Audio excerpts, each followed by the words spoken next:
As I begin recording, we started last session with a flashback from Dajar, back to a tense and rather uncomfortable interrogation she had with Lord Inquisitor Aja in the deep back alleys of Doonhollow. Many questions about who she knows within the Black Hand, her allegiances, whom she's connected with, and whether or not she still has those connections, a zone of truth, and mounting nerves and pressure, prompting her to spill much information regarding such. But an agreement was made, albeit a rather one-sided one. After reviewing some information pertinent to Dajar's spells and her use of blood magic, Aja sealed the agreement with a brand upon the back of Dajar's hand, the mark of a necromancer charged by the High Chalice with breaking the Ironsgate Accord. At least not unless Dajar agrees to actively work with the High Chalice Inquisition. So, without much of a choice left, Dajar reluctantly agreed. But was it the right choice? That's up to Dajar to decide. So, leaving Doonhollow and the southern wall behind, you head back on the road, beginning your journey across the Tanzin Plains. A few things you saw during your first couple days of travel. First of all, there was the enormous many footprints of a migrating herd of creatures called sauropods. I did forget to mention last session during that nature check that was done. The local Tahosian peoples call these creatures Mesotiota, also called thunder beasts in their tongue. You also found a huge corpse of a scaled creature hunted prior by, from the tracking evidence gathered by Lisk and Sayun, a trio of very large predators. One larger than the other two, and apparently, from what you gathered, covered in white scales. Keeping this in mind and keeping an eye out for hungry predators, you continued your journey. Later that night, you set up camp, setting up your newly built, what did you call it, Angus? It's the Bracken Brick Buttress. The Bracken Brick Buttress. Your reflavoured instant fortress. You also spoke with Vadmir and discussed the crystal egg, Aurea. Perhaps it had... apparently it had grown since you last saw it. Apparently Vadmir had been feeding it her own magic. So Dajar fed it some of her own magic then and there. The egg seems to take it on, absorb it, and sort of shift in response. You began to see what you thought was a shell transform. It wasn't a shell at all, but a vague shape of a tiny infant dragon coiled tightly in a fetal position, resembling an egg. You discussed what some of you now know as the Twilight Prophecies and what it means for you as a group, and all of you personally. You also discussed the nature of Vadmir's magic, her limitations, and the potential of learning how to expand her magical capabilities under Dajar's tutelage.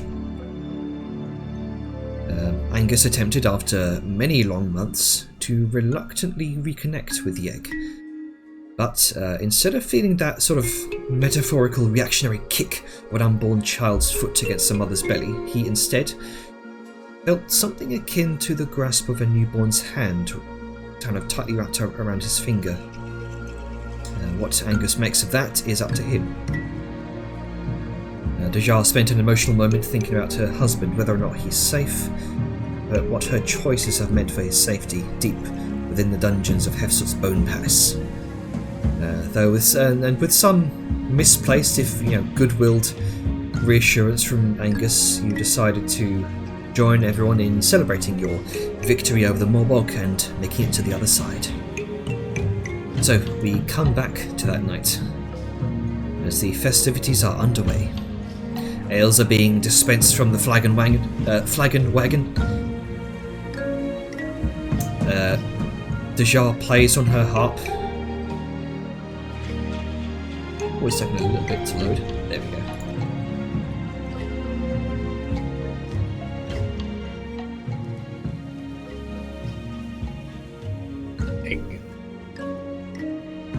I can't see shit. Oh god, Yeah. Sal's blind. It's taking a little bit to load. Oh god, that would be a fucking disaster. The fact that the egg has a pog is concerning. Don't worry, I can fix that. A hog and an That's egg. adorable. Oh yeah, for sure. But the fact that it's presence in the world mechanically. Oh, yeah. Well, I mean, it can be taken, and so can Vitamin. We've proved that. Yeah. Oh no. Must log in order to access the game. Hang on. Hang on. Log into your own Rip. game, Jenner. Yeah, it's pretty important that you're logged in, Jenner. You Jenner. Fucking scrub. I'm trying. Man, the chat log has vanished. This makes me sad.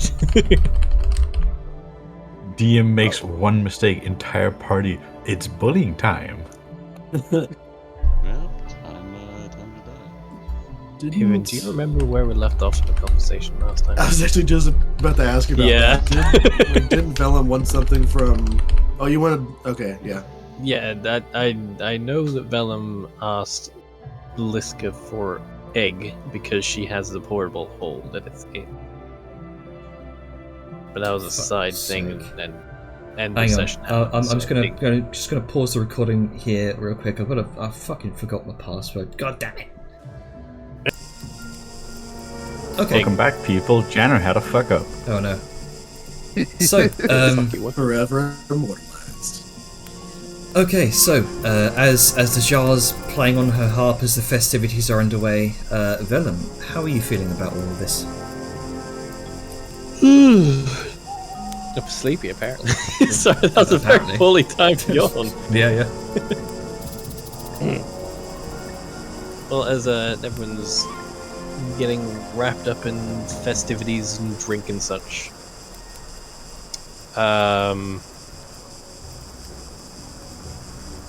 yeah. Sorry, just assessing in my brain what. Vellum will sort of do a little head gesture for us for like an aside with Liska. If she is willing to join. And the cart? Like off to the side in general, but like if want to take it to the car, that is an option. But so just like a non-suspicious aside. Ooh, sure. That's good. We'll come off in a non-suspicious aside.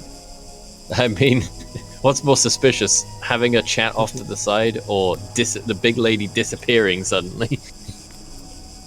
Well, I hope Vellum can't make Liska just disappear suddenly. That'd be weird. Vellum suddenly knows magic. I've been holding on to it this whole time. This whole time. But oh shit! Nope.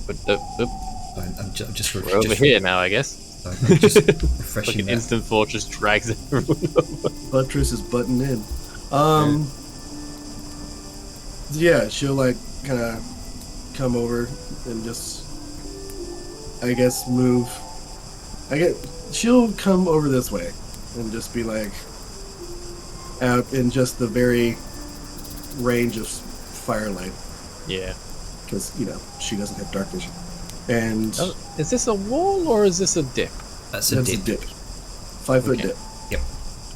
I mean, we can go down there and they can just. No, I on just top of wondered if it was a Vellum's wall, head if and it was then half a blocking line of Liska. sight, or if it was a dip, it's like, ah! Just fall down it suddenly. Not suspicious at all. Sorry. Vellum falling on his ass, not suspicious at all. Yeah, way to draw attention to yourself. Goofy yell. Okay. Figured now might be a good time as any. We'll distract it for a second and, well, Well, I was thinking that we would, like, wait until sleeping and watch, but if you want to do it now, that is fine. Bit. I need to focus when it comes to watches. I don't want to get distracted. Right. Well, it's like, alright, well, in that case, I guess we'll just, and she's going to, is it, question Janner, because it's the fucking desert, and there's usually, having lived in and near deserts, rarely any cloud cover at night. Is that the case? Yep, it's very, very clear. You'll just see the occasional sort of cloud drift across the stars. Okay, so in that case, it is probably extremely well lit by starlight. And so Liska, I'm assuming this is all dim vision. Liska's going to kind of move over here and then place the hole, and kind of just climb into the hole because that's how she do. And Just wades in. yeah, and then is going to grab the egg and then come back up and then kind of hold it out to like, are you just going to, what are you going to do with these? I'm just gonna take some time to look at it and come to terms with some things. That's all. Okay. And this is not your dragon baby, yes? I'm just There's fucking a with you. deadpan look and a slight twitch of the eye. I'm messing with you, man. This,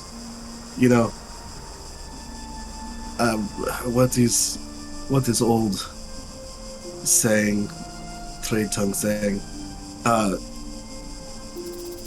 the sins of the father do not pass on to the son. Just, think of that. I And know. then she's I just going need to remind myself of that. And she's going to fold up the cloth and just kind of tuck it back into her belt. Do you wish to be alone? I'm gonna go into the wagon. I'll make some excuse. Alright. You should probably hide it before you head back to wagon. Oh yeah, the second it was handed to him, it just went shoomp, straight into the bag of holding. Okay. Alright. And she's gonna give him a big pat on the shoulder with those big old mitts, and then she's going to just head back to drinking and carousing.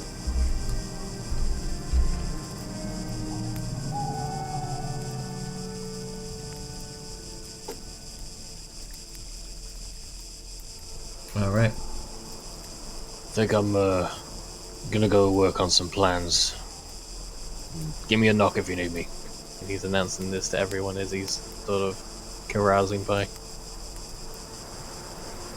We will keep a flag in the veil for you.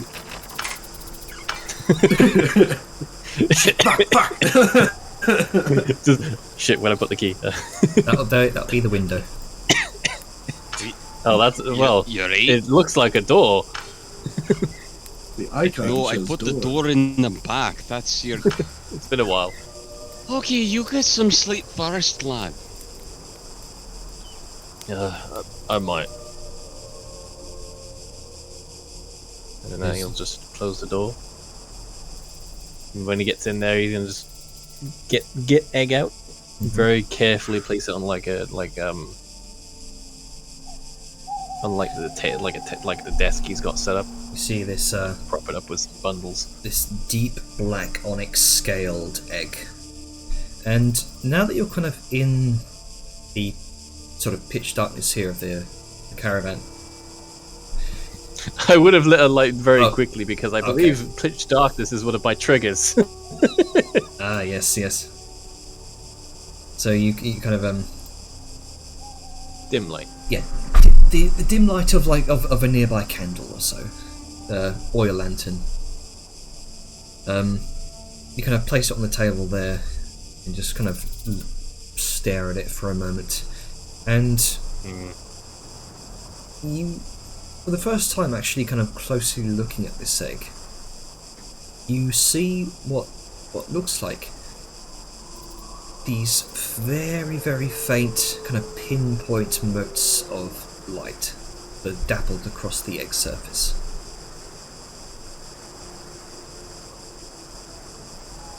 Are they moving, or is it just a stationary dapple? No, just a stationary sort of pattern, like a pattern of scales, if you will. But these kind of sort of these small motes of light. They almost remind you of the night sky.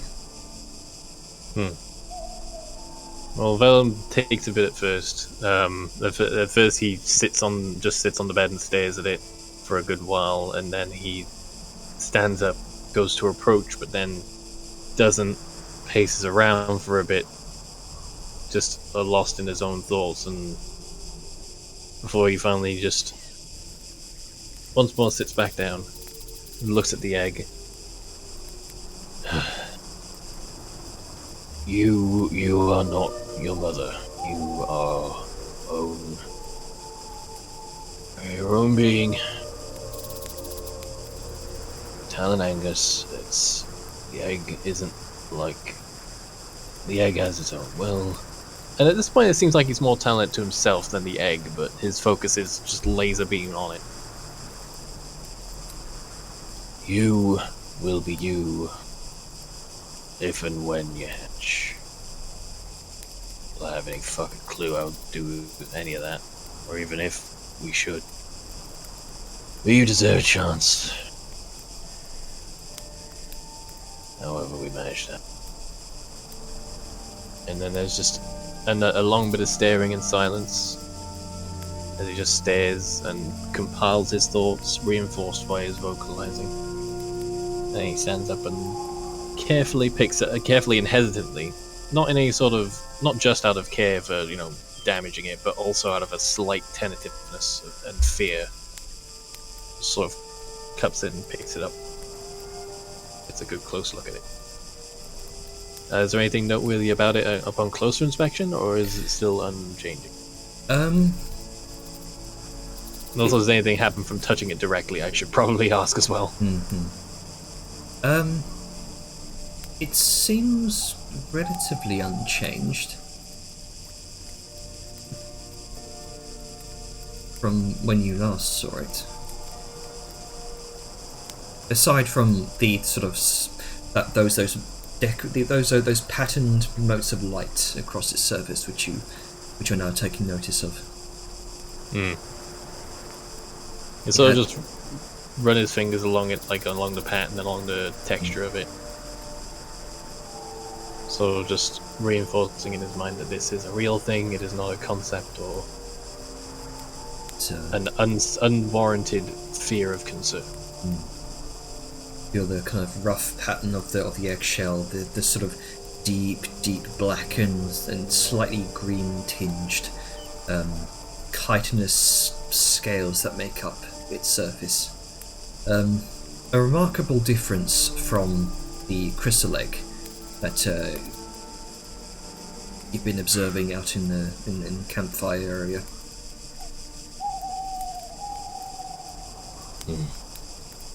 Does indeed it works the same way. This does indeed seem to be an egg shell as opposed to small sort of fetal curled up dragon. After a bit he'll give a little sigh. You'll get your chance, I promise. You'll make your own choices. And Daniel's sort of just he'll find a place to sort of tuck it away in the wagon, because I feel like the cold void of a bag of holding may not be very healthy. Vellum doesn't know much about eggs. He's probably heard of chickens. He knows you need to keep eggs warm, so he'll just sort of like get some cloths tuck it away safely in like a chest somewhere or something. Maybe Liska might know more about dragon eggs.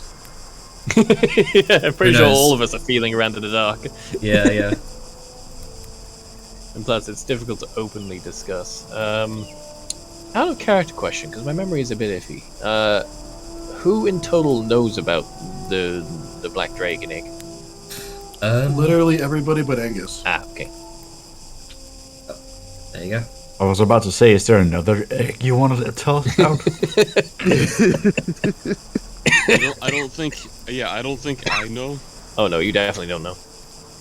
In fact, last session, Liska was like, "Yeah, don't tell Angus, because he's just come to terms with Aura, or with the egg that we've got. The bringing up this egg will definitely confuse him." But yes, he'll stow that away, and sort of remembering what Angus had just said some time ago, he suddenly feels very tired and will actually sleep. Okay. For the time being, even if it's a nap or if it goes into the night, but he's gonna settle in for a bit. Okay. So, Svelum retires for the evening. Is there anything else anyone would like to say or do before we do next morning? I see there's a bunch of text roleplay going on there. Shall we bring that to the forefront, if you like? I mean, if you want to. It's just Liska being high on, was it psilocybin mushrooms? Or recounting the time she was. I mean, we don't have to. I'm just wondering if you want to. I mean, if someone wants to continue, like if someone wants to press further, they can. But I think we can end it there, unless someone has specific questions about Liska's time in torment when a friend drugged her. All right. How are we doing the watch order? I know we had a fancy little draggy thing last time, but Oh yes. We never actually discussed, that was something we were going to discuss this session of the watch order. Right. Yes. That is true. In fact, you go ahead and discuss that. I'll see if I can drag that over from the previous camp. So, who goes first and what? Let's see, we don't have... Let's see. we do have Vladimir now, who can essentially be mostly nocturnal because of how she sleeps, I think. I did not make this, and it would be very difficult to set up with Vladimir in mind. So there's 4 beds for us, so that way 2 people can continue to be on watch, because even in a tower, buddy system's just best. I talked to Jenner about maybe there's a little hammock or something on the first floor that can be pulled out if we have an NPC. She can hang from the ceiling. It's fine. It's a preferred method. Satyrs. Yeah, they're Okay. Whatever choice there is, I think Liska with somebody else would be best, because her perception is not good. Yeah, we want to spread out our perception ideally. I mean, yes. I can cover ground for 2 people with Sal's perception, so Well, you still should be buddied. That's what we're saying. I know, but anyone with bad perception, ayo. Sao and Liska sounds Yeah, like I a good got combination. 14. Yeah, I don't think I got like 11 for my perception. What the fuck? You have a plus 11 or an 11 passive? 11 passive.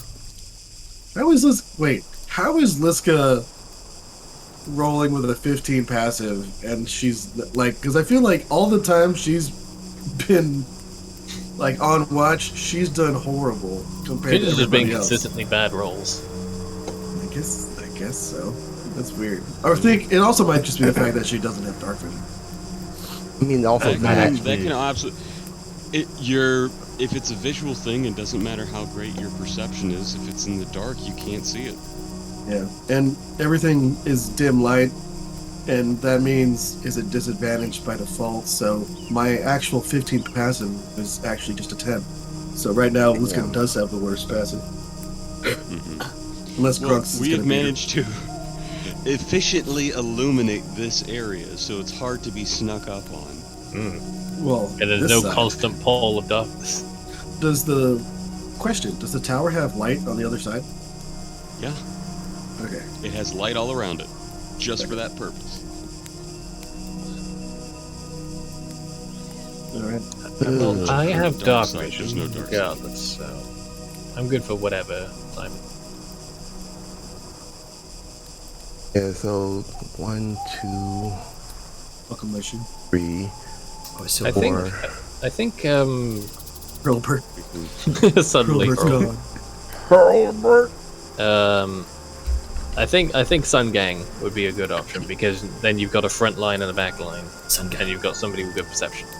So I think Dejar and Vellum would be a good pair for the moment, at least. I thought we Alright. just said it would be Liska south. Yeah. So we've got that there, and that leaves me with Grunka. And Yes, so we had that before, right? I believe so. Yeah, that's what we had. Yeah, that's how we had it before. it was Vadmia, and I guess is she getting a watch with what, Webby or something? I Yeah. think that was it. Something like that. do She's got a that. weird situation where I think she does she trance Jenner? I forget. Oh She yeah, has some she does. weird She thing does about have Yes. trance. Yeah, right. Yes, she Yeah. is. She is a satyr.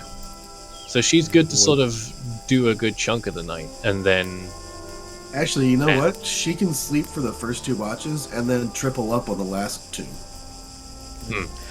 And Web was doing the whole web border thing because You're actually right about the whole trans thing. She can do double duty.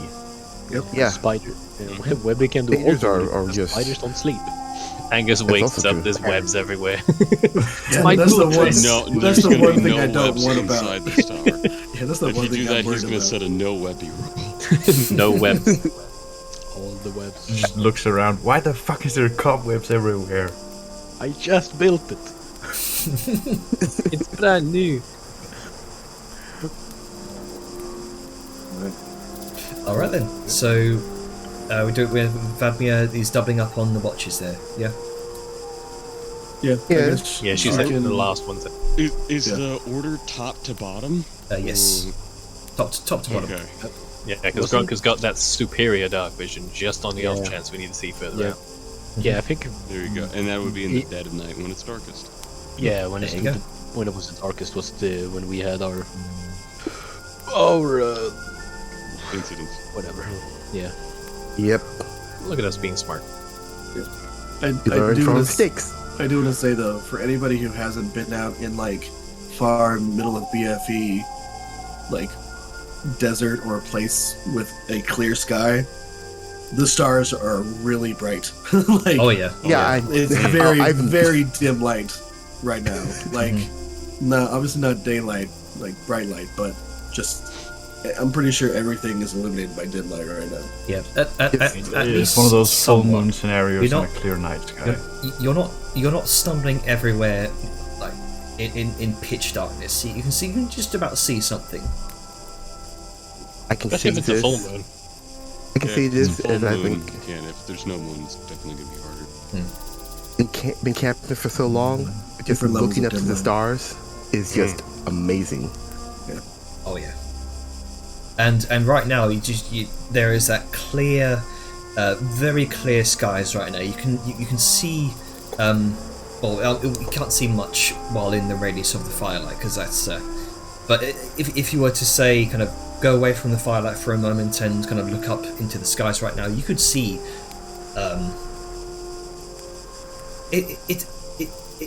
It's like those images of the Milky Way strewn across the skies right now. I was actually yeah. just about to ask that about you, Jenner. Our random lore question: is the known worlds in a spiral galaxy or a nebula galaxy? Oh god. I didn't think that far. Questions for later. Let's not get into cosmetology in the middle of the fucking. Not cosmetology. That's makeup, isn't it? astrology. Yeah, Astrology, not is what we're looking cosmetology. at. I was thinking cosmos, and then I don't know why Astronomy. I went to cosmetology. There we go. You mean astronomy? Because astrology is like, what does my star sign mean? Oh, then yes. Yeah. Makes more sense than my fucking makeup. I don't know. I don't think most people in the known world would actually have like the concept of a galaxy, you know.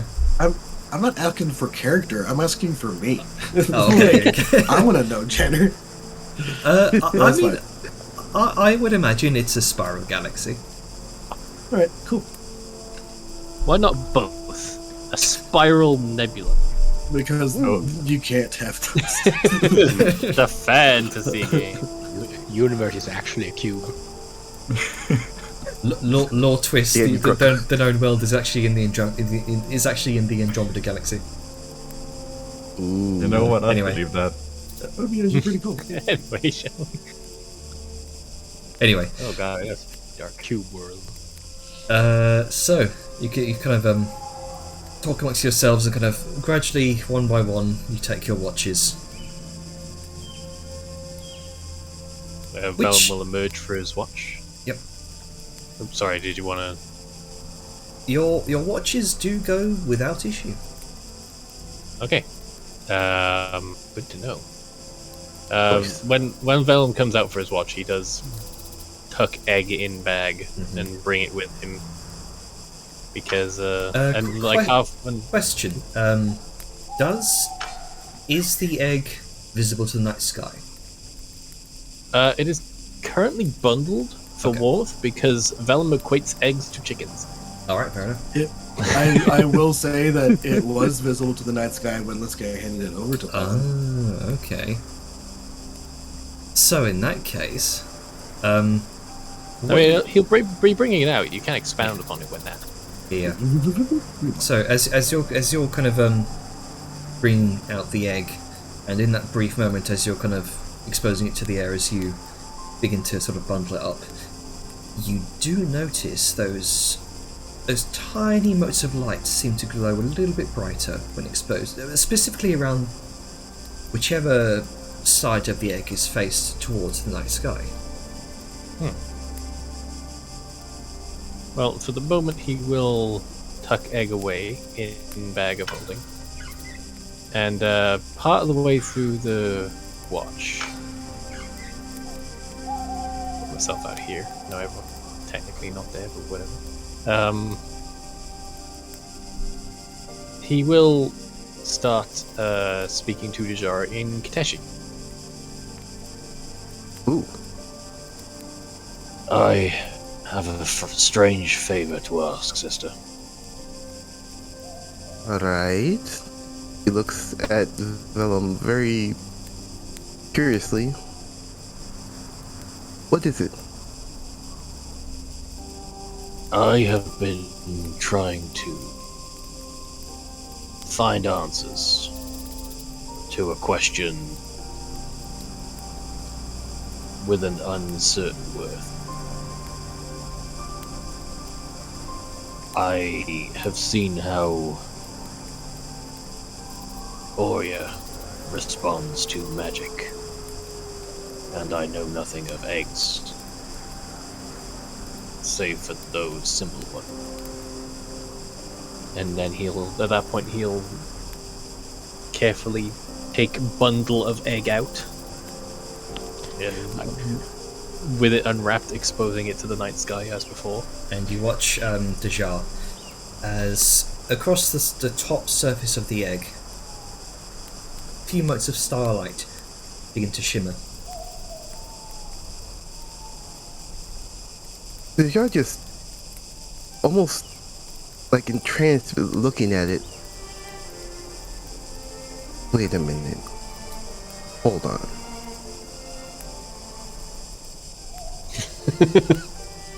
He's just like... He goes over to gently hold the egg. Looks over it. Nah, this is very coincidental. Oh, not really. Our conversation with Angus about the eggs and the potential of those hatched from them, and given where this came from, I needed to come to terms, but it still leaves the question of whether or not it is even able to hatch. And Yeah. Looks develop like no. Okay, since he's just sitting there with holding the egg, almost like protectively, like a mother does with a child.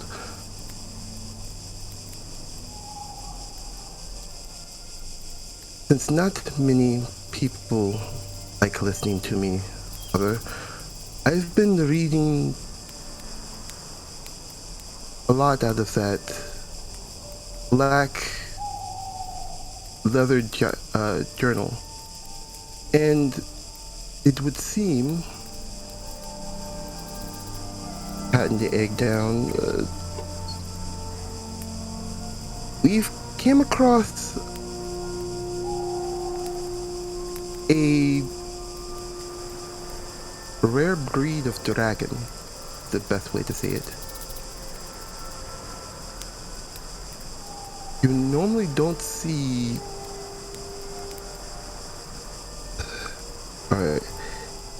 even known for eggs of to do this, particularly with, he points about the starlight. I likely doubt you even heard of a night dragon. well, to be fair, I didn't hear of many dragons before I got to Mayland.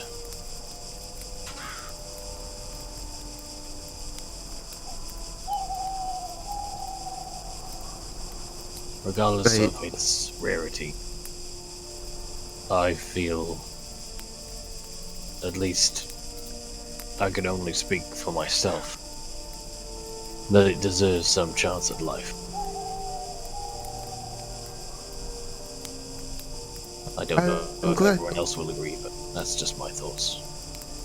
I'm glad you think that way.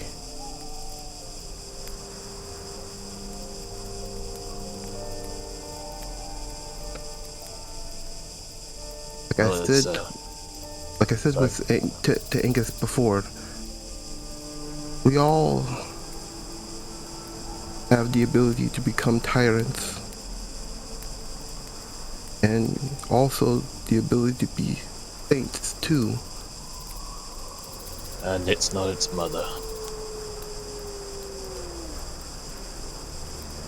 Yes. And that statement almost seems, the way he said it almost seems like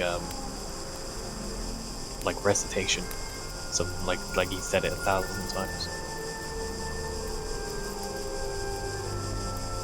But back to my question. I do not know enough about dragons to know if the same method will work. And at this point, I don't know if encouraging it to hatch is even the correct thing. In my mind, if we leave it, I feel like it may just die, and that's almost as bad as ending it on purpose. Every living thing, be it mortal, animal, or plant life, deserve life. We do not have the right to take it away. I just want to make sure I don't take it by accident or from negligence. It's a narrow road. The fact that you came to ask me questions about it, and you're, in a sense, doubting those thoughts,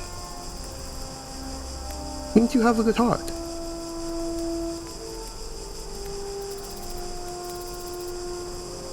Thank you. Though a good heart can sometimes be led astray by an empty head. At this point, Your laughs. Oh, I know that all too well. Sometimes good intentions can lead to great misfortune. I have to be Without very it. careful these days. Well, son brother, don't worry. You fall, I'll make sure you get back up again.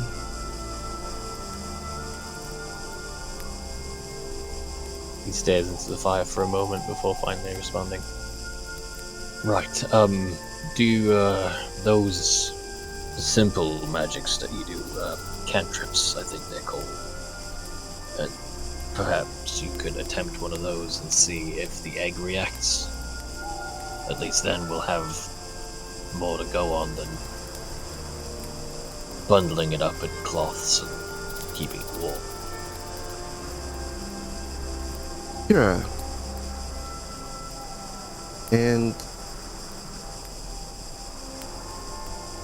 Yar will cast Fire Bolt. It's holding the bead just between her fingers. See if the shell, the eggshell, egg absorbs the magic at all. I'm sorry, I just keep it, like, there's so many other cantrips, but you go with Firebolt and it just makes me reflexively go, no, we're not breaking the egg. You're trying to conjure the energy of Fireball and put it into Firebolt. Firebolt, and put it into the just replicating what we do with Aurea to see if it has the same reaction. into the Black Dragon egg. Yes. The Night Dragon egg, rather. Okay, so you kind of conjure that small fiery orange bead of energy, much like you've done before with Aurea. And you begin to sort of channel that energy in towards that egg itself. Doesn't seem to take. It just sort of dissipates into the air. Right. So, it seems that each type of dragon responds differently. It's good to know, but it does make things more complicated.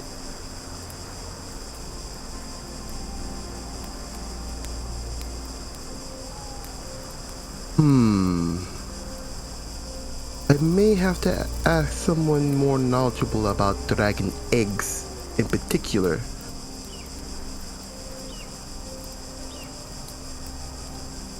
I don't know who you might know that would have that kind of knowledge, but be careful about the kind of knowledge you share.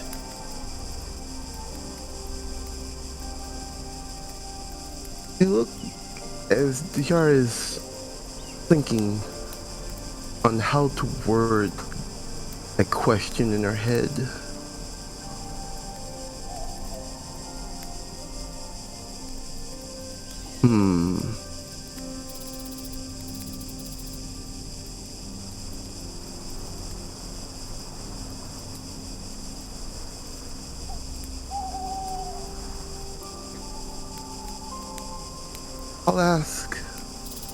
I'll ask Boris, see if he knows. Out of character question, is Boris somebody that she's mentioned and we're aware of? Because I'm kind of drawing a blank. She's mentioned the name Boris before, I believe. If I'm not mistaken, I suppose. Yeah, he has, and he also mentioned his name with the House Easterdax that she's a part of. Yes. Okay, I just wanted to be sure I had the correct information. Right. Well, I appreciate you humoring me. I think for now I'll just keep it somewhere safe and out of sight, and we'll see what you learn. I'm not exactly in a hurry to get this thing to hatch, but at the same time I don't want to starve it. Right. And she gives the egg back very gently. I'll talk to him while we're on the road. See what information I can get. Thank you. And obviously, with Angus's current disposition and our convincing of him with Oria's well-meaning, best to keep this under wraps until we know more and can have a better idea of anything. Right. Out of sight, out of mind. It's not really a concern.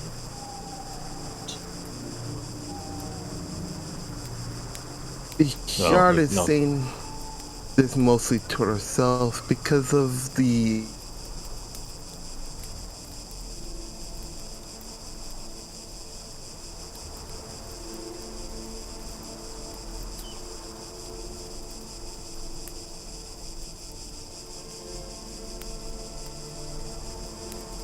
That close?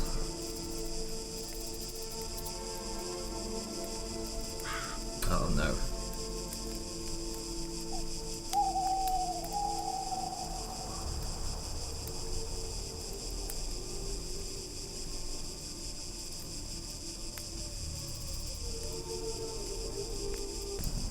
Okay, a few technical difficulties there.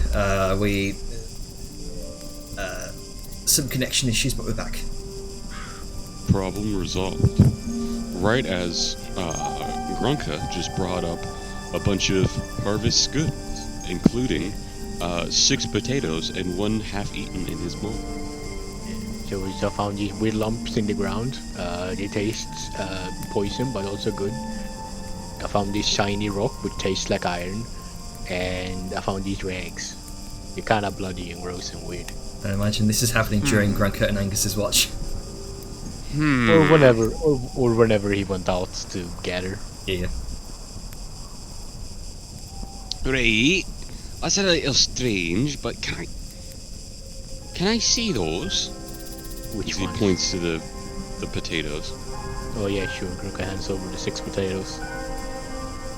They're all like covered in dirt and dust. Oh and yeah, whatever. they're fresh out of the crusty, earthy dirt. Yeah. Oh, Yeah, these look these, nice and fresh. These are Say, Oh, you can still smell it. Hints of copper. Oh, the sedimentary iron on it. Oh, they need that to grow. These are good potatoes. Thank you, Grandpa. these are wild potatoes actually. Oh, I don't know what this is, but it tastes okay. Also, I found this lump of rock that tastes like iron. Grunka gives it a lick. can I see the rock? There you go. Grunka hands over a slobbered on rock. He's gonna pinch it carefully and hold it up and twist it one way, twist the other, look at it a couple of times with his stone cunning. Would I be able to, given my proficiencies and that, be able to actually non-meta identify this as iron ore? Yeah, actually, funnily enough, the ore itself looks like some of the striations of rock here. Very sort of a orangey, orange colour that defines sort of iron oxide. This is indeed iron ore. It's rust ore. Exactly. You know, this is quite interesting. I imagine this whole area is rich with it, given the colour, but either that or clay.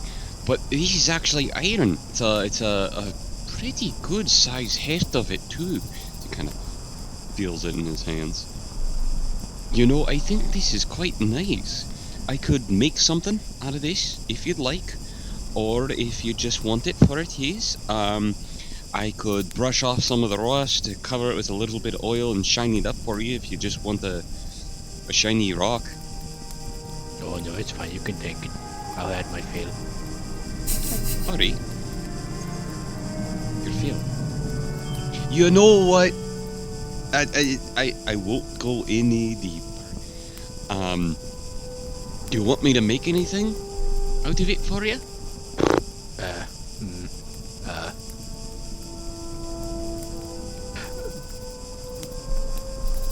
I don't know. Maybe. I don't know. I haven't thought about anything. Sure, you know what, you think about it. And if that's the case, and he's just gonna open up the, because I assume at this point he's gonna be in the tower, right? He's just gonna open up the hatch and just throw it a couple levels down, just down to the smeltery area. In fact, I'm gonna move myself over there. There you go.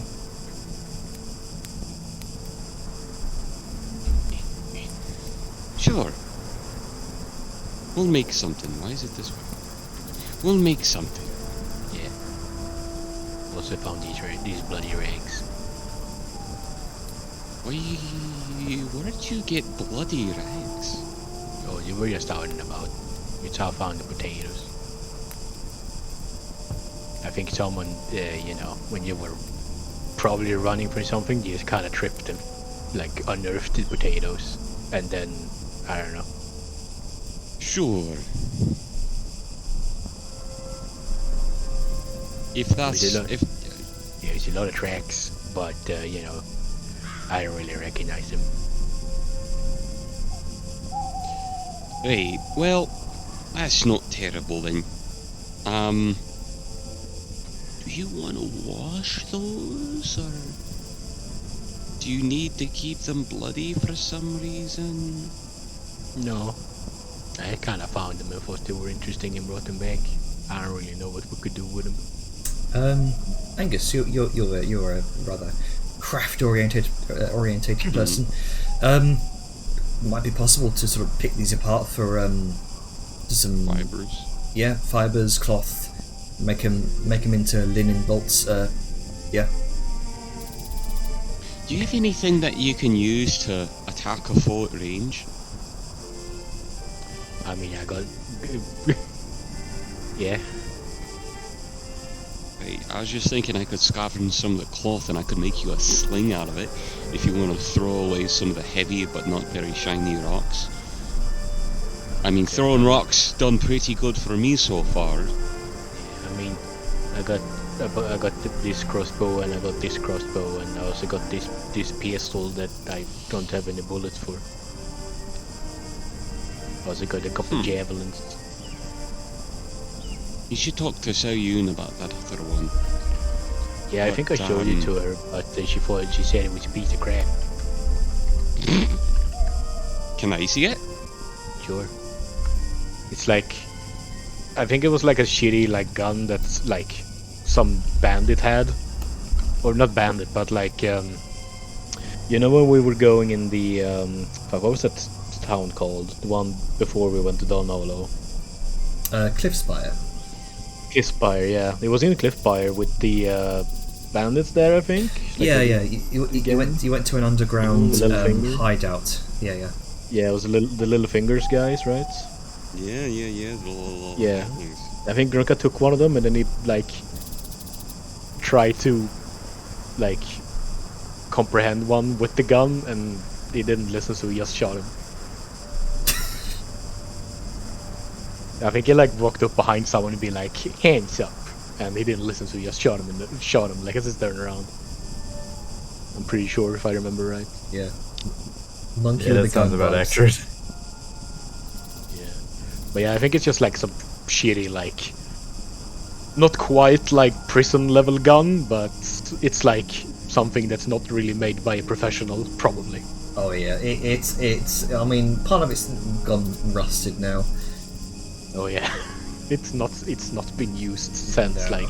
how long has it been? A couple of months. Oh, months, about almost a year.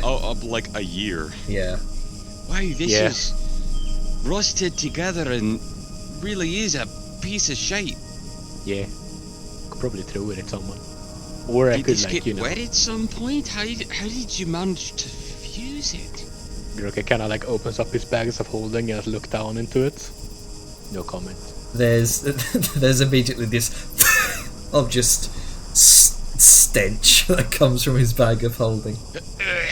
Don't worry about it.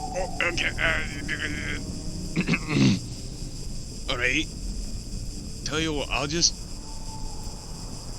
I'll hand this back to you, and I think there's a great way to use this now.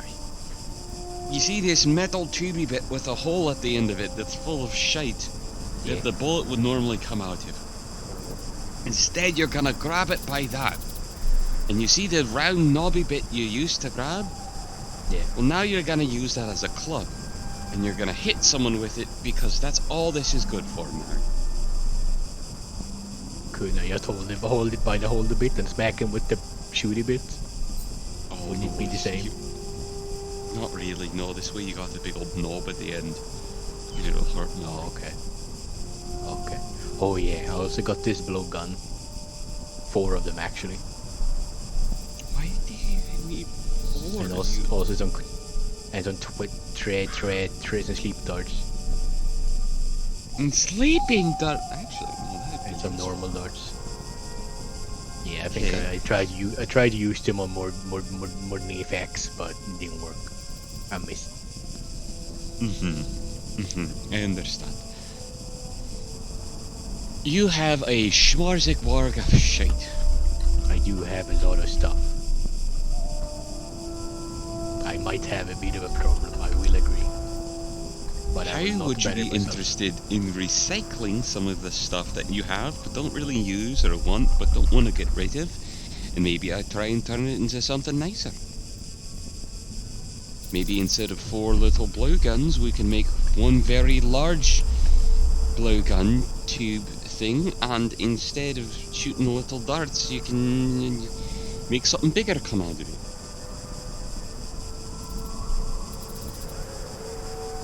Grunka pulls out a orb, looks at it, and puts it back in his bag.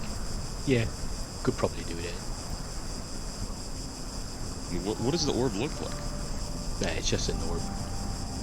It's just an orb, It's just an orb. like just a glass orb. Just an orb. Is it glass? What's it Just made an out orb. of? How do I ping stuff in the chat, Janer? Info? Yeah, that's it. Yeah. There you go. It's just an orb. It's this It's, pale, okay, it's like literally an orb. yeah, Yeah, pale, just pale an orb. white orb. Just an orb. I ponder at it sometimes. He looks at the orb and he looks to you. He's just... Right, I'm not gonna ask. Either way, Let's see. Stuff I'd be to happy to make you some things if you wanted sometime. Okay, I bet just... I mean, I could probably just put Or it turn out your, right now. your little things into nicer big things. Okay. Hang on. Let me see what I actually have. I think I might have forgotten to an extent. Okay. Sure. So, We'll go through that another team. yeah, because this is going to take all session if we Yeah. individually go through them all piece by piece, you know. Okay, so We'll say they go through that while they're doing their watch. yeah. So yeah, while you're doing what she, just this absolute, like I said, smorgasbord of just random stuff Shite. from Alright. from a long time ago. Alright, you want access to my inventory? Just take a screenshot of it and just stick it in the chat if you really want to do that. Gonna have to be a couple Just- of them, but yeah, sure. Yeah. No, don't worry about that. Real quick, if there's anything that you want to like try and like salvage, get more parts, do something with that, that's something we can do. For everything else, just don't worry about it. But the offer to recycle is there. Yeah. All right. So, Sayon and Liska, is there anything you want to talk about or do in your watch before we move on for the next few days? Did we need to roll for our watch? No, Jenner said that they went fly fine. Yeah. Okay. No, unless Sal has something she wants to talk about. Part of my brain says I had something, but I can't remember anything at the moment. Okay. That's fine. Yeah, we can do it. We can So- do it later on if you like. I'll probably remember it later. You have time. Lots of time. Okay. So, It makes you feel like we don't have enough time. sorry. That made it sound like we don't actually have enough time. Oh, it's It's fine. It's more like I kind of want to spend more of the session actually kind of traveling, you know.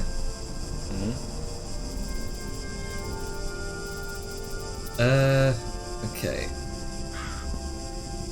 So, kind of you begin again your journey for the next day. Where's the travel map? Here we go.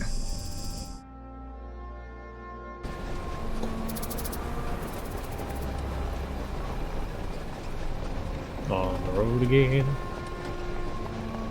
Also, Yes. just before we do anything else, these goddamn ruined Elderite orbs that I have in my inventory.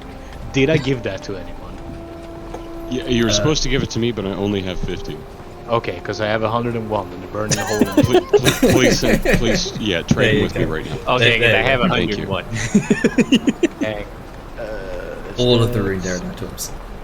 Yeah. It's no, hang on. It's All of them ever. Accept. Thank you. Pulled it out to a lot of shit. Want some rotten viscera? I got some rotten viscera. Actually, yes, I would like that. Because I need that Really? for poisons. Oh, also, since we're gonna be trading shit, hey Angus, do you want a gem-encrusted bowl worth, a certain amount of money for a certain spell? Yes. Yes, I do. Okay. let me trade that to you real quick. As you're all trading this to each other right before you head out. Yeah. It's like, oh Yep. yeah, let's go see this Grunk, and then she's like, oh shit, I also have some of those orbs. Yeah, Give me yeah. a Oh, second. while you're there, even put egg in caravan, please. Let me see what I have for you. Sure. So, does anyone want some sending stones? I got some sending stones. How many? 4. Are they connected to each other? I don't know. It's just sending stones. They're worth 2,000 gold each. Or, yeah. Anything else? No, we could probably use the cash. Or we could break them down. I mean, that too. You could.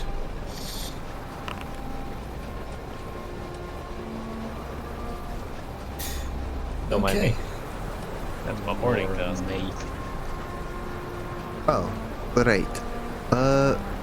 Well, everyone's is training in the morning before we travel.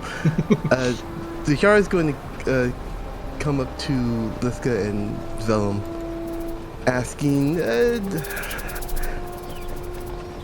I have these pair of magical rings. I was going to have one. Actually, you know what? Do you want? Did any of you want to take the other? Well, They that would can- depend on what they do. Well, you can magically know the other's health. Like if I'm wounded, just from a far bit away, you'll know how wounded I am exactly.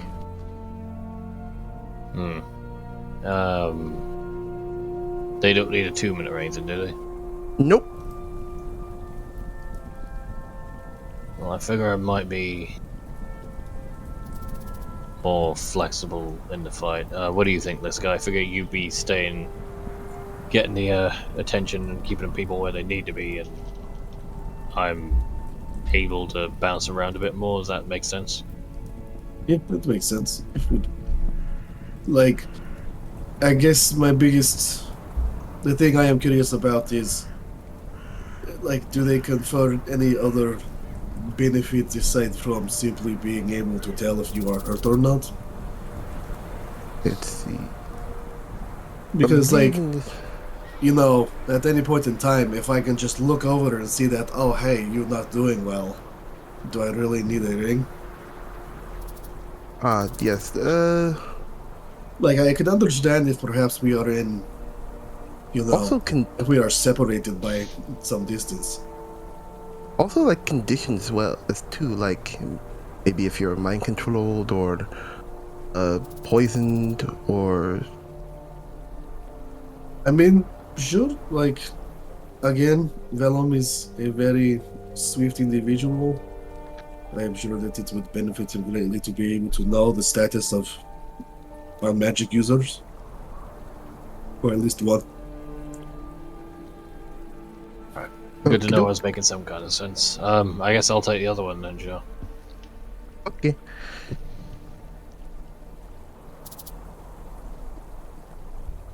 And the trade. Do we have some time in the morning before? I mean, I imagine you've got a bit of time. Then, when done, Angus will approach the jar. This is some spoilers. Yes. Hello?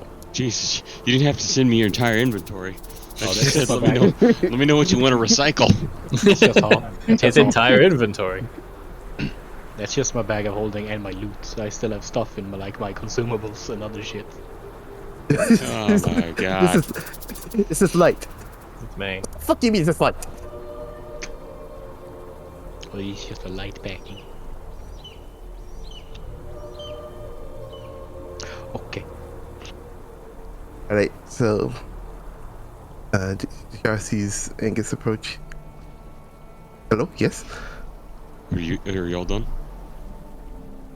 Yeah, I'm Um, done with the I train. was hoping I might be able to start doing some of that work with you tonight. Get an hour or so work, however long we have before shift start, of some working done.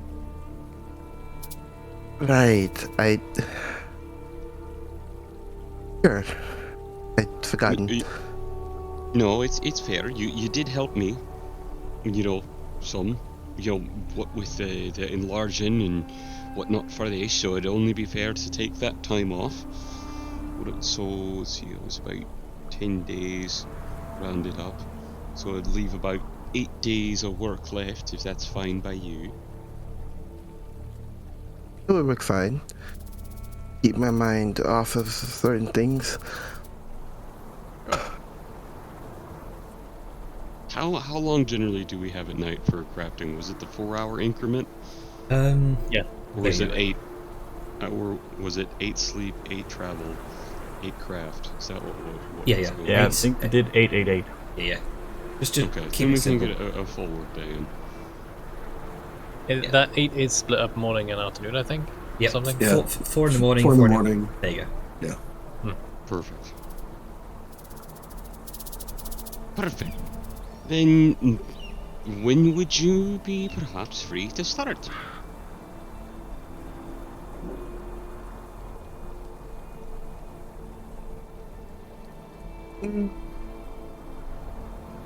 Do it in the morning if you would like. Sure. By the way, you're streaming your browser. Oh, I know. tabs. Not the game. Oh. Good. There we go. All right.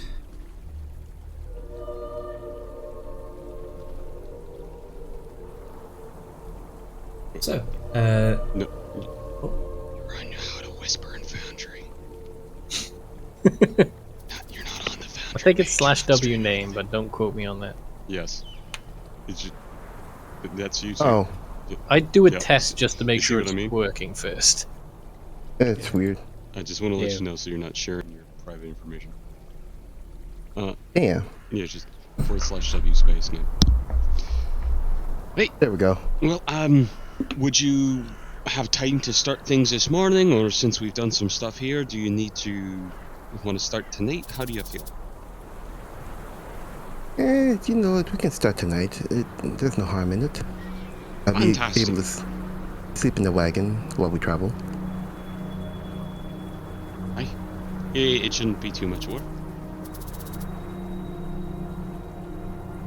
okay then. There. I look forward to working with you. And I too. And with that, Mm-hmm. I was just going to say, oh, and speaking of working, I might want to pick your mind later, Sari. I have a new project. There's an eyebrow raise, and at this point, Angus knows it's the I am curious look. I'm curious, but also sickened. I'm sick of your shit. Also, Janet, Mm-hmm. quick question. Yes. How do I move something from one column to the other in an inventory? From... You don't. No. That mod is Yeah. busted at the moment. Yeah. Okay, because my archaeologist kit is not by my other kits, and it's driving me insane. Yeah. It's worse for me, believe it. Yeah, it's in my consumables instead of my tools. Oh God. Yeah. Yeah. I'll remind me to fix that after the game. My potions are mixed Yes, with my please. metals. I was testing this tool for some reason. All right then. Is that everyone finished up for this morning? Yes. I think so. And let's travel. Okay.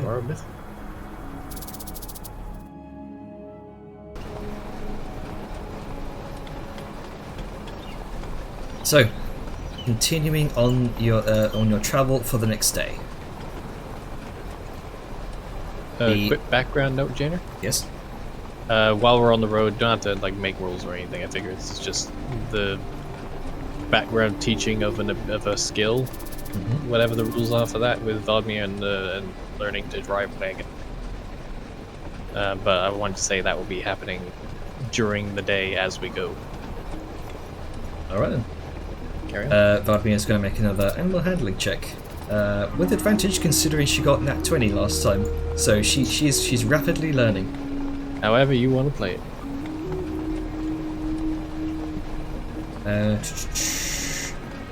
Oh, here we go. Animal handling. Oh, You only rolled once. oh yeah. Roll again. Oh. You know, I tried. No.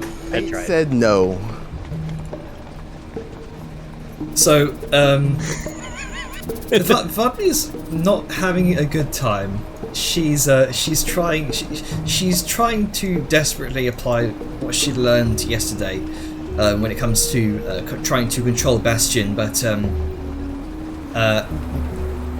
her mind at the moment seems elsewhere. And from what you can gather, Bellum, with your fairly decent passive insight, she's thinking about the conversation last night regarding her position in this so-called prophecy. Well, he's definitely not going to bring that up again. So instead, he's just going to give her a pat on the shoulder. It's all right. You'll get it. Just try to relax. Animals can sense tension. Vladimir doesn't seem to say anything. She kind of just sheepishly hands you back over the reins for the moment. And she Just she give her a kinda- gentle ruffle of the hair and hands on reins. Yeah.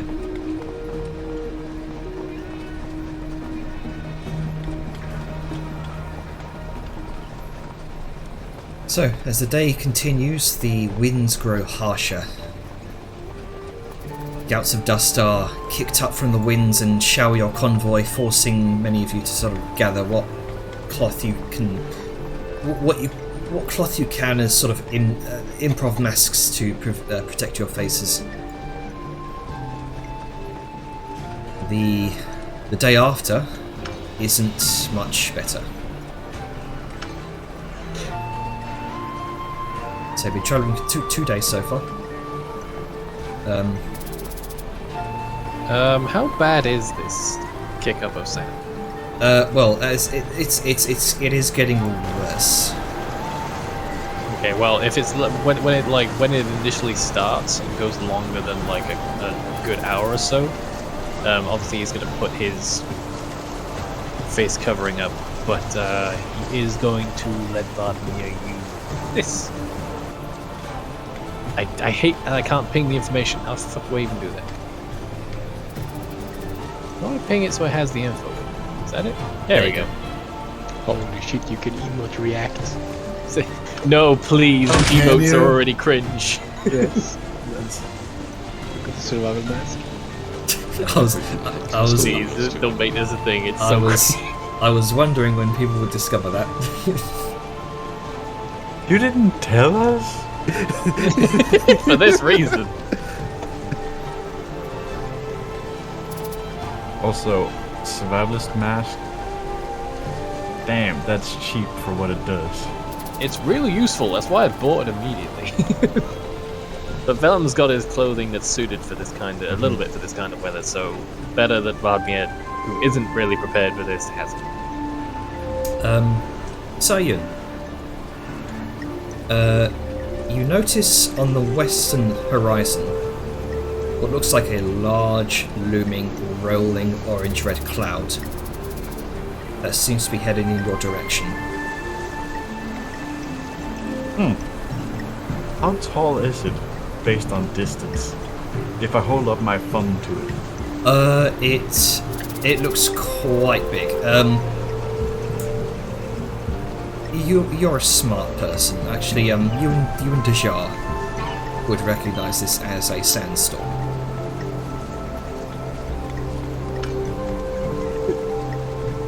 So Wait, just sort of, sorry, that just struck me as very funny. Like, you recognize all the sand swirling around you as a sandstorm. She's like, yes. Never would have guessed. Yes, your keen perception has helped you in this instance. Yes, this form of sand. At least indeed, a sandstorm.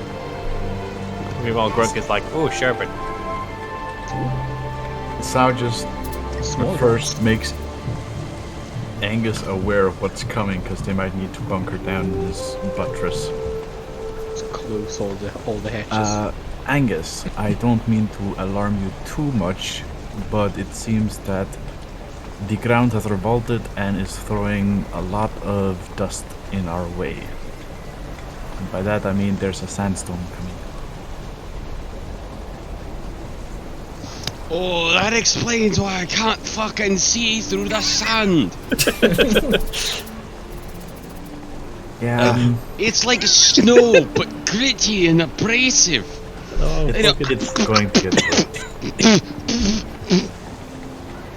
It's going to get much, much worse. So, It's very, the air is very Angus crunchy. closes the window and starts trying to steer, and he's going a little to the side, and he stops the tank. The air is very crunchy right now. The yard closed all the windows and everything. Thank you. Boy. I do not want sand in there. We'll never get out. Actually, what? I know your passive perception is very high, Sayun, but what is it exactly? give me a hot moment because I had a lot of tabs open. My actual passive is 24. Holy shit. Right, okay, so yeah, you would see this. You're just about able to make out this large red rock formation about 100 feet off. That looks like it's sort of been split in two over thousands of years from wind erosion to form this sort of tall, thin, shallow cave-like structure. Looks like it's just large enough to fit a wagon, Bastion, the Seamhammer, and all six of you. How convenient. Convenient indeed. Oh, I'm sorry. Do Yeah. you want to be out in the sandstorm? Sao will make a point of this. But she's also gonna be mentioning that it's kind of an awkward spot to navigate into, because we have to do this in the right order, otherwise, yeah. We'll be stuck. It's less about getting stuck, it's more about getting all the vulnerable people in first, and then we park the tank. Right. Well, we should make our way over there anyway.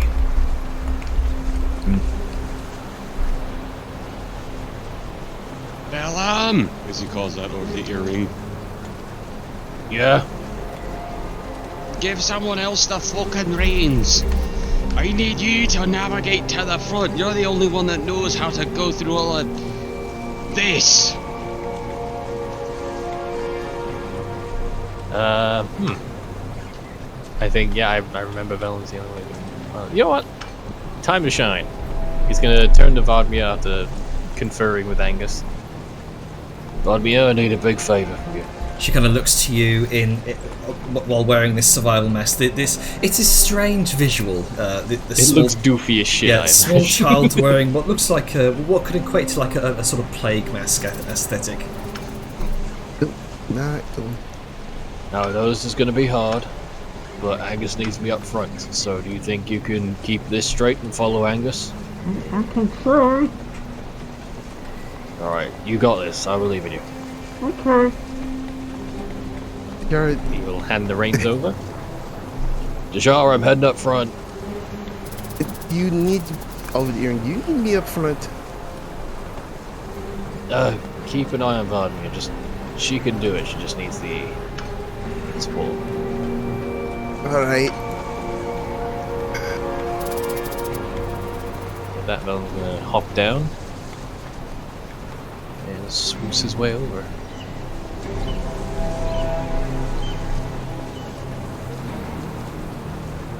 Right, where do you need me, Angus?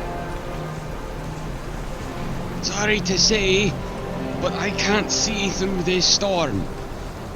And no one else, I think, can walk through it without tumbling or being blown over. He's going to Looks actually... back at Liska. This is just chilling up top. No one else can do it without getting blown over. Looks at Mountain Woman, who can't even be stopped by a rampaging fucking dragon. Think of it this way. Liska weighs probably 5 to 10 times as much as you, easily. Oh, if there's any And has sandy all of patches, she her might weight get on sunk in. something the size of, or maybe smaller than your feet, on hooves that are relatively slick. And she doesn't have experience walking through sandstorms. There's a difference with snowstorms and mountains compared to this, which shifts underneath. Fair your enough. feet. I know you got a reason. It was just funny to me. Mm-hmm. Right, I'll start moving ahead. You let me know when you start being unable to see me, and then I'll guide you through that way. Actually, here, take this. He's gonna throw a rope out the front window and kind of pull the shutter on it a little bit. Take this, and from that I'll be able to see which way you are. After 5 feet, I can't see nothing. But if I can see where the rope's going, I'll steer till it's straight. Got it. And how long is this rope, just so I know how far ahead to go? It's a 50-foot one, so you have room to get as close or far as you feel necessary. And it's about 50 feet out where you can just about see him. Oh, I imagine 50. I can't even at that point in a sandstorm. No. Oh, it might get worse to that 10. point, but I think right now. Yeah, it's visibility Yeah, right is gonna now, be a right little now. Shit. It seems likely that visibility is going to become an issue, maybe within the next hour or so. You Okay. don't say. It's not like there's a giant fucking wall of sand approaching. He's gonna go over the earrings to everyone. Right, everybody hunker down and keep your senses about you. At that point, Well, Val's gonna sort of make the rope taut to make sure Angus knows that he's as far as he's gonna go. And we'll wait for the and- sound of the toot toot before starting to trudge forward. Absolutely, but while right. you're close enough to get the rope through the window, he's gonna go ahead and be smart, and he's gonna give you the dexterity of this. Oh, there you go. Yes, the thing that won't expand for some reason. Yeah, I don't It's know why advantage my on dex things saves, are- right? Dex checks. Yeah. Okay. And falling more than 20 feet won't hurt you, or even up to 20 feet. That doesn't really matter. All dexterity checks, if you had to balance or anything like that, you have advantage. That's why we something. keep Fall down a faster. chasm. Don't jinx yourself. All right, so you Velen begins sort of pulling up, begins pulling with the rope, sort of gradually guiding your small convoy towards this rock formation. I suspect Venom's going to have a little bit of slack on it and keeping a decent pace. Like, He's going to be careful, like seeing what he can see and moving forward. But the steam hammer still moves quicker than he does, so he's got to give it a little bit of a pace. Yeah, and he's going to be keeping it slow right now because he can't really see. Alright. It's about halfway to your approach to this rock formation that a gust of hot wind and battering sand impacts the side of you. I need you to make we'll say just an acrobatics check. For me or everybody? Venom, you're in the lead here. Enhanceability works on dex checks as well, is it? Or is it just saves? Can you ping the spell itself so I have it? No, it's let me. Is it dex saves and dex checks, or just dex checks? Let's see. Dex checks. Manage and dexterity checks. Okay. Which is good because I'm not proficient with this. That's concerning. This gout of wind catches you off guard, kind of throwing you to the side. You're knocked prone, and the rope falls out of your hand. Uh-oh. I want to try and grab that as quick as possible before the wind whips it away. Alright, dexterity saving throw, please.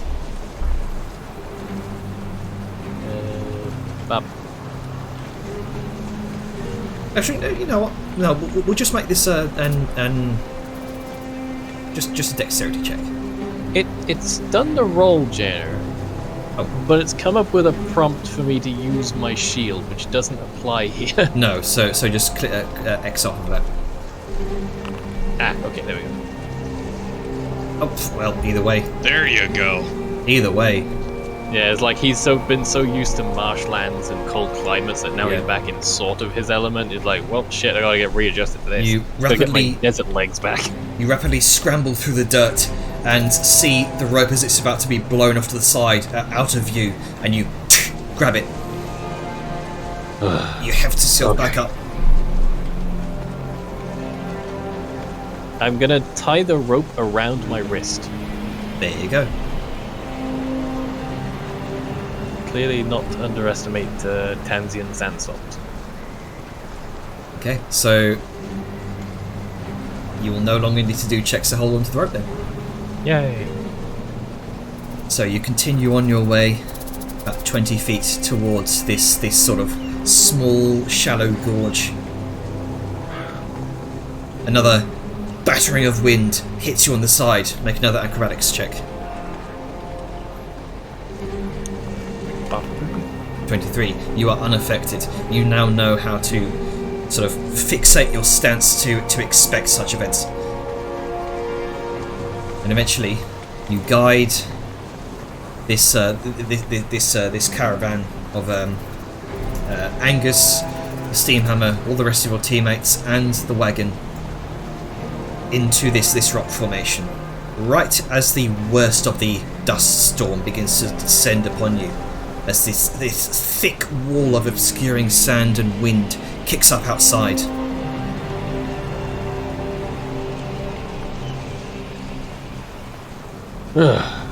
Right. I haven't done that in a while. So it's like takes the covering, assumedly will like say from the sandstorm isn't coming in here. Yeah, it doesn't appear to be. Yeah, there's a few gusts of sand that kind of make their way inside, but nothing. Doesn't bring that a whole lot of sand with it. Yeah. So he sort of takes the covering away from his cloth away from his face. Everybody all right? Toot. Yes. Been a while There's just since a I've ping been in to his this. ear as Sao pings his earring. Mostly. Yeah, it takes Lots of getting sand. used to.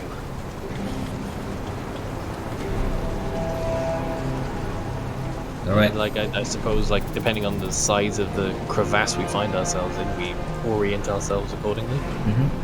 Yeah, it's relatively easy to do. The thing here is just waiting out the sandstorm you can gather. What time what time was it when the sandstorm started? Like what time of day? The sun came up. I will say it was sort of maybe just about turned midday. The sun's high in the sky. You can see we it's got sort like of 4 hours to travel in. yeah. So fairly decent amount of travel. You can see. It's not bad. Yeah. You can see the bright sunlight just struggling to make its rays known through that sandstorm. However, time sort of passes. You hear the howling winds rush past. The only thing you're able to make out beyond that glare of that sort of dimmed sun is just the sort of isolated rock formations, the silhouettes in the distance. But here you are safe, and probably a couple of hours to wait out the sandstorm. Right. I guess you feel free to go ahead and get the comfort aspects down. We don't know how long this storm's gonna go. Everyone else, make sure you get some water. Those kind of storms can sap the moisture right out of you. And I'm gonna go check on Vladimir, see how she's doing, considering she just had to, as an inexperienced driver, drive through a fucking sandstorm. Yeah. So how's she going? She seems a little bit nerve-wracked. Never driven a wagon through a sandstorm before, you gather.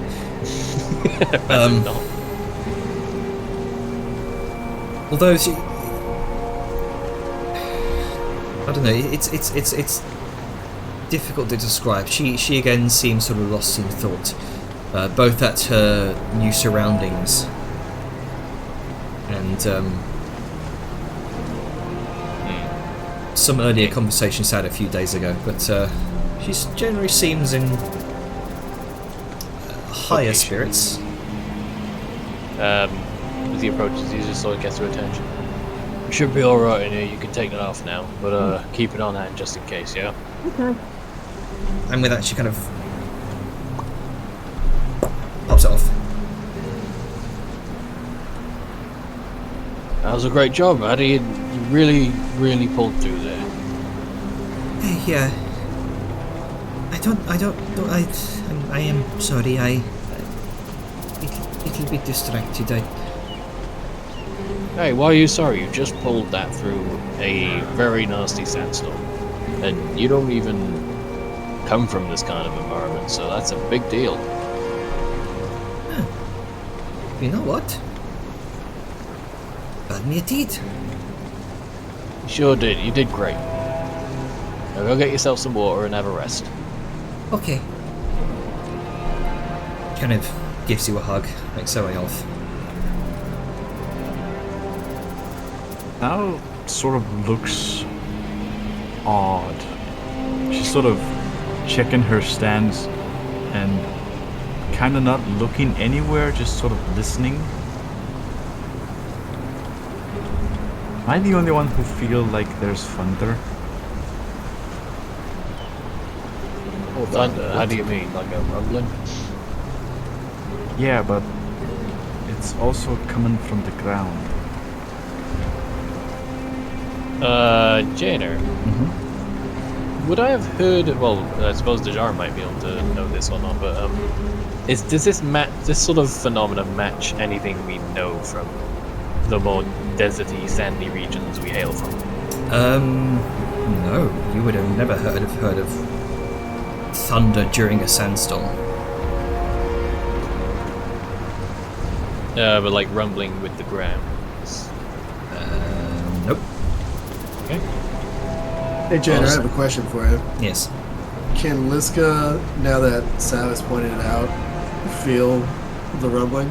Yeah, so you kind of points this out. You can also feel and hear it too. Okay. Can Liska make a, I don't know, survival check to see if that might be similar to a creature? Yeah, go ahead. Make a survival check. 19. Not a specific one, but just, Yeah. those feel like those might be footsteps. Yeah, it would require a nature check to determine what kind of creature it would be. be if it.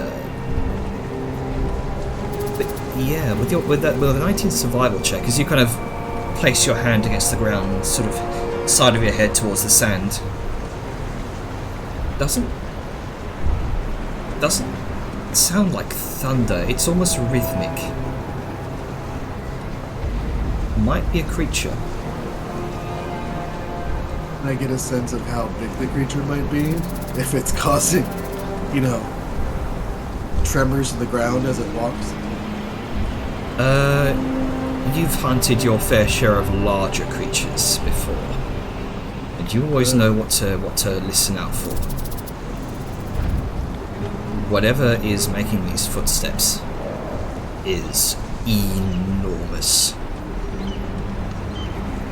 Okay, while Sal and Vellum are kind of like chatting, Liska is going to just suddenly stand up and look down at the fact that she took off all her fucking armor, like curse slightly, like not slightly, she curses loudly and demonic, and then looks to them just like, something very big is coming, we have to prepare.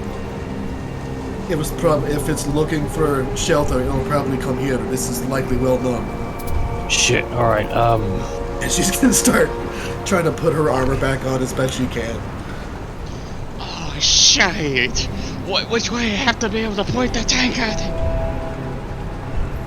Probably That the Sal entrance. just looks to Angus, pointed towards the opening. Oh yeah, did Angus back in, or did he go in forward? Would he be able to turn around within the area to exit? Otherwise, he would have no choice but to back in. I think he would be able to back in because it's a tank. It can sort of rotate like that. So I mean, it can technically 180 if we detach the. Yeah, so Vellum's going to sort of move the wagon further in to give Angus a clearer line of sight and to make sure whatever does storm in here doesn't immediately collide. I'm not gonna. Kind of the sandstorm. I'll have a better one. Well, I mean, something that isn't sand coming in is a good indicator of when to fire. Yeah. If that's the case, Oh, you think this might be its nest? Fucking hope not. I pray not. I'm gonna look around. I heard the word nest, so Vellum's gonna look for eggs. Are there eggs around here? all right, make a perception check. Oh yeah, good Indian kind of homie. I almost did persuasion. I will absolutely kill this. Persuade the universe and to then- not fuck us. 17. Kind of look around. There's no sign of any nest, but you hear what sounds like the occasional bellow. It reminds you of a warhorn, but much, much deeper and sustained. Another sound accompanies it. It's like this sort of infrequent single note of a deep trumpet. Tanner, would the Shard know about this? I already asked. No, about the horns. Oh, the horns, sorry. My bad. Make a nature check. Alright. I think the bellowing horns is just the creature bleeding. It sounds like a deep big horn because that's the closest thing we can compare to. Yeah, it could be a roar for all we know.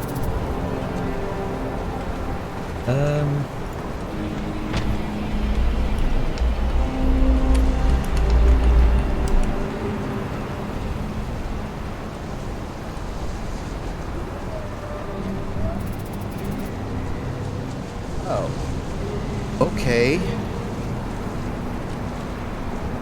The Shard, for a moment, listens. And then she just relaxes. Yeah, nothing to worry about. They're the herbivores I talked about a couple of days back. And you know that for sure. Yes. Well, we should prepare just in case. I mean, they may not eat meat, but maybe angry or something. I just don't want to take any chances, so let's get ready just in case. That's fair. Still. Right. Also, they're called Thunder Beasts here. It's Just to let you know. It's very fitting. It's at that moment, Soyun, as you're kind of looking out, peering through the sandstorm, you through that sandstorm kind of down towards the east, you can see what appears to be a series of tall, swaying tree trunks that you can just barely make out. I think Ducky's away at the moment. Oh shit. Will you explain when he gets back?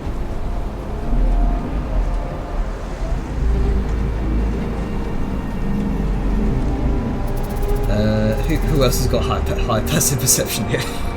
I think I'm the next down in perception, but I don't know what my passive is. I got 11. What's passive again? Where do I find it? It's You your literally just click on bonus it, plus it's a 10. little number in brick. So that's the gray number in the 16. 16. Oh, okay. So 16. You see this too, Vellum.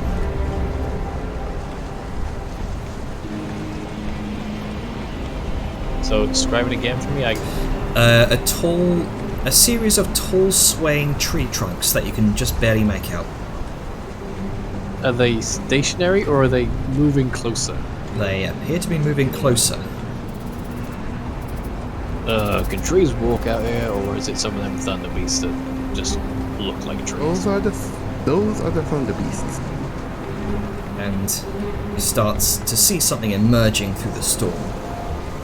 This towering figure, nearly 90 feet tall, tiny head, an extremely long neck, and 2 legs, maybe 4, and an absurdly long tail. Difficult to tell, and it definitely appears to be walking your direction. I relay all of this information to everybody. Right, let's see if it does try to squeeze in here. Let's see what it does before we do anything. If it's just looking for somewhere to hide, it might be bad to anger it. If it'll just leave us alone. how big is it? 90 feet. 90 feet tall. That's like bigger than an actual fucking thing. You see, Yes, actual dinosaurs. you see another similar entity emerge from the storm, and another, and then another. 10, 20. The thundering and bellowing grow louder, becoming a chorus. I think they travel in packs. I don't. Even if they Oh can. shit. Oh shit. Motherfucker. What damn? Hundreds. Silhouettes as far as the dust will let you see. The ground quakes. A herd of the largest creatures you have ever seen in your lives. Each 100 feet long from head to tail, and from the size of them, each weighing an estimated 60 to 70 tons. These behemoths weather the storm head-on.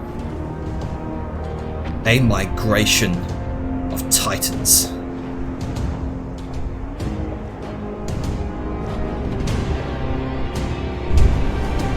Those are big. We gotta know for shit. Why are they called Thunder Beasts? Soyun, these are a species of Titanosaur, the largest sauropods in the world. These creatures go by many names, renowned as the Titans of Tanzia. In academic circles, these behemoths are known as Dreadnoughtus. The locals of the land call them Tliket Makal, which in trade tongue means only one thing: fears nothing. And with no natural predators, they live up to their name. And it occurs to you all that this is a land of primordial giants, both currently and historically. This snapshot of prehistoric life from millions of years ago that still lives on today.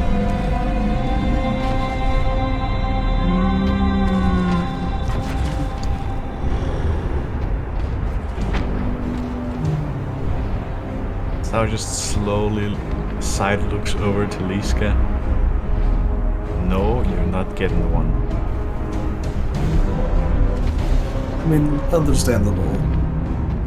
But is this how all of you feel whenever you're just walking by me? Pretty much. Yes. Yeah.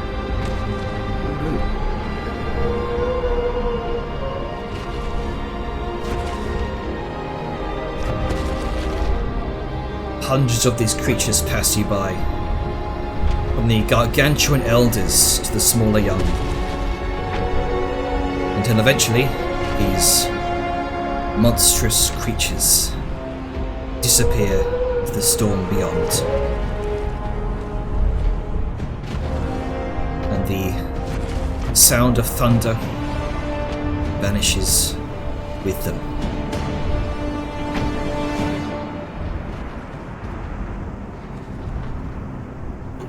In hell, Janner. Hot damn. Was not expecting this. Now we know why you were in such a hurry to get us on the road.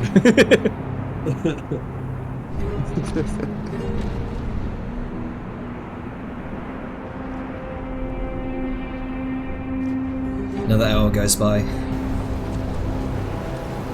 Eventually, the storm clears. And as it does, this enormous blanket of deep tracks greets your sight. Very similar to the first slot you encountered.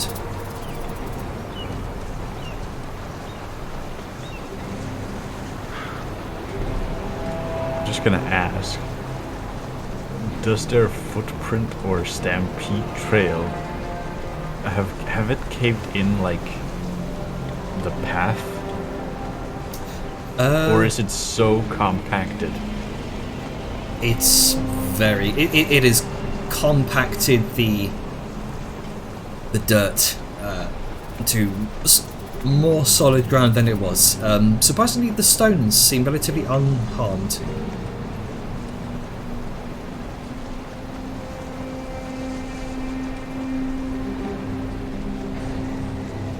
That an experience. Now I'm hungry. Well, nice to know we weren't going to have to fight any of them. Angus.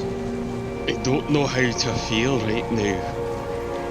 Angus. It's terrifying, but it's so Angus. exciting. Angus. Hey? Imagine how much food is one of I those. was just thinking of what do they taste. Oh my goodness. You could probably feed like a city with one of those. Or Look, catching maybe, one like, is a five. better problem. I was just shaking her head in the background at listening to these two. Is So, this what you You're deal gonna with, need a lot Sayun? more chests of preserving. welcome to Tanzia, guys. Thanks. Sayun, is this what happens on a daily basis? I just... Look, the moment those two get started on food, just let them.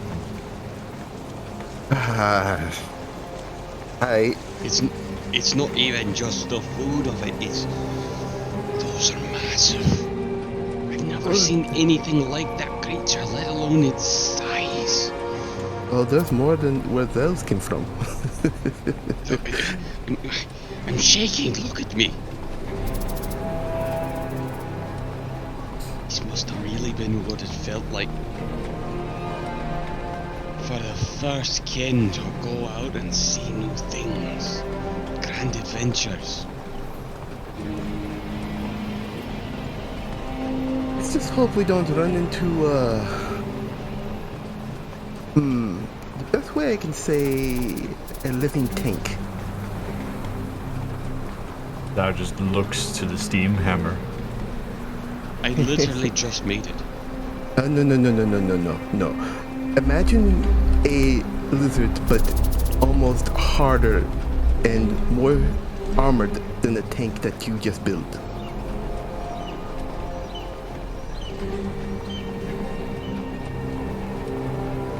Yeah. Right. Speaking of food, might be a good idea to grab some lunch since we're stuck here. Seems about Right. that time. Is the place sufficiently sheltered from the sandstorm now? I think the sandstorm's passed. Yeah, the sandstorm passed. Oh, it had? Okay, sorry, I missed that bit.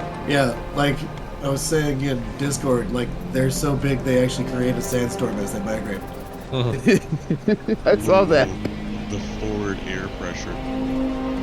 Well, the sandstorm was coming from the west. They were migrating to the west. So both sandstorm and herd seemed to sort of cross paths. Oh. Degenerate, you should have just said, "Yep, that is what happens. They make a sandstorm because that's infinitely more cool than they just Okay. happen to coincide." Just roll go with on it. with the cool factor. Yeah. Go on with the cool factor. You know, fuck it. Yeah. The dreadnought is create sandstorms. Fuck it. Get out of my seat, Dijor. Imagine if you're like, if Tanzia ever decided to actually invade, and it just comes on as a sandstorm, like entering your city. Yeah, and you're that'd like, be Yeah, what the fuck fuck is that. that? And then suddenly, oh shit. Suddenly, all It's like the archers and siege units don't mean shit because they can't see their ties. Yeah, it's like the first time people saw elephants. It's like, holy shit, what the fuck is that? Demons. Like I a can't wait for the forest. doofy Like, eel holy shit, drawings of giants. dinosaurs. Yeah. I'm just. All I can imagine is like his Grunk Attack on Titan in some of them. Oh, You know what? Fuck it. I'm gonna make him some fucking rabbit ascending. 3D maneuver gear. Yeah. 3D Grunk gear. Grapple hooks. That or just a pair of fucking gloves with claws on, so you can just attach to the skin and climb. Jesus. All right. Sounds That's fun. just terrifying. So Pretty sure a creature of that size would have skin so fucking thick it wouldn't really feel it. Yeah, I could probably carve out a home out of their skin and it wouldn't notice I was there. Jesus Okay, Christ. maybe not that far. Among with the rest of the parasites. Oh With yeah, that yeah. said, Angus is gonna Okay. clap his hands and sort of settle himself and call out, "Right, everyone, get in here.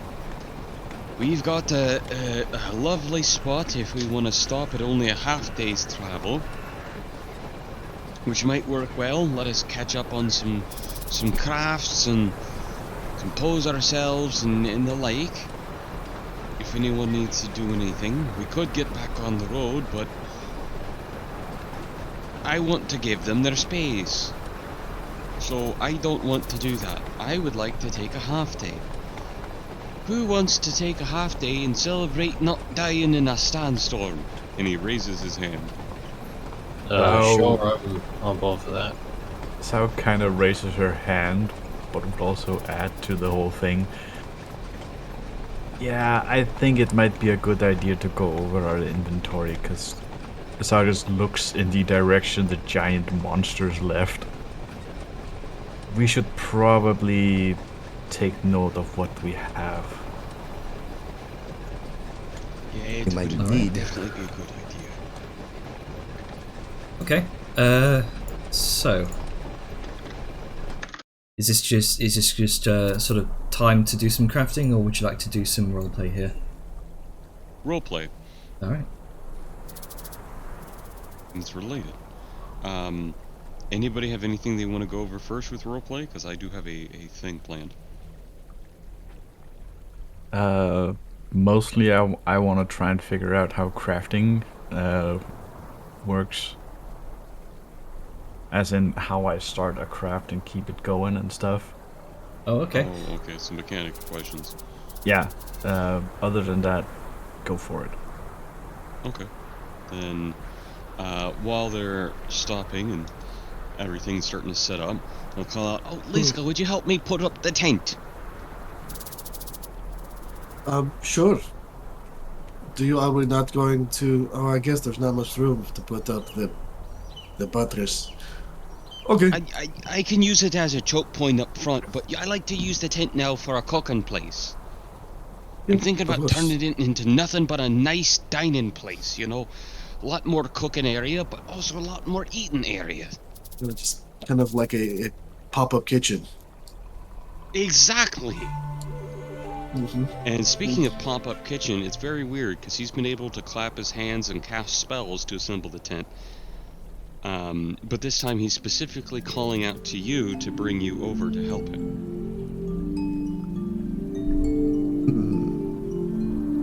So he tries to pull you aside to them. Oh, you know, while you're here and I gotcha, I was thinking, you know, you did give me that wonderful curved sword. And It's I called the was able to scimitar. learn its recipe. Yeah, yes. I was able to learn its recipe, though it does get destroyed in the process, so the sword's gone, but I can make 100 of them now. But do you want a sword? Or any kind of shifts, and there's some pieces of paper tucked in by his belt that he's starting to fumble towards. No, I only have so much time left with this that she kind of like reaches over his shoulder to like lift up the hilt of the Slayer's blade, and it's like I only have a little more time with this, and then it poof disappears, and I will likely be unable to participate in the tournament to get it back. So I was looking to have something that'd be a bit more permanent, and we had, I don't know, like, given the things that we have faced in just kind of coming a bit more into my own skills and kind of fighting style, I was wanting to kind of go back to my roots and do well, I was wondering if you can perhaps imbue it on this. And she's going to reach into her bag of holding and pull out a, I guess, plain, I guess you can call it plain, but a glaive, which is essentially like a spear with a lot more blade instead of just a point. Oh yeah. It's like a butcher's cleaver on a long pole. Yeah, and it looks like that. That looks nice. Yeah. Nice. But it's like bad. fit for her size, so it's fucking huge. It's literally just a fucking great sword on a stick for us. Yeah. I'd asked to hold it, but I don't think I could. So could you instead hold it down a little for me? Yeah, of course. And then she'll, I guess, lower it down between them so it's not pointed at him. Yeah. Yes.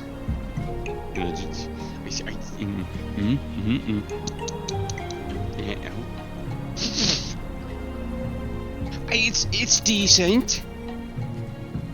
You know, I probably could make this fit that magic. But, as he kind of rocks up from heel to ball of his foot and back and forth a little. You know, if you would be interested in something a little more special, maybe something lighter that you can swing faster, made out of mithril, or if you want something heavier, like solid, just adamantine pole and blade, or just something little extra, you know? He kind of raises an eyebrow and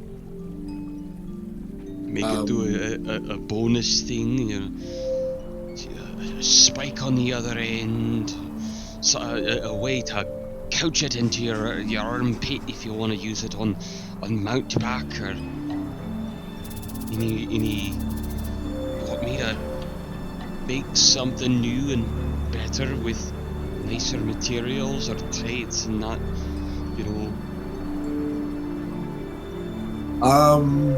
I mean, I'm not the, crafting one here. And she looks back to Sal and Vellum. Like, that's kind of all of your purview. I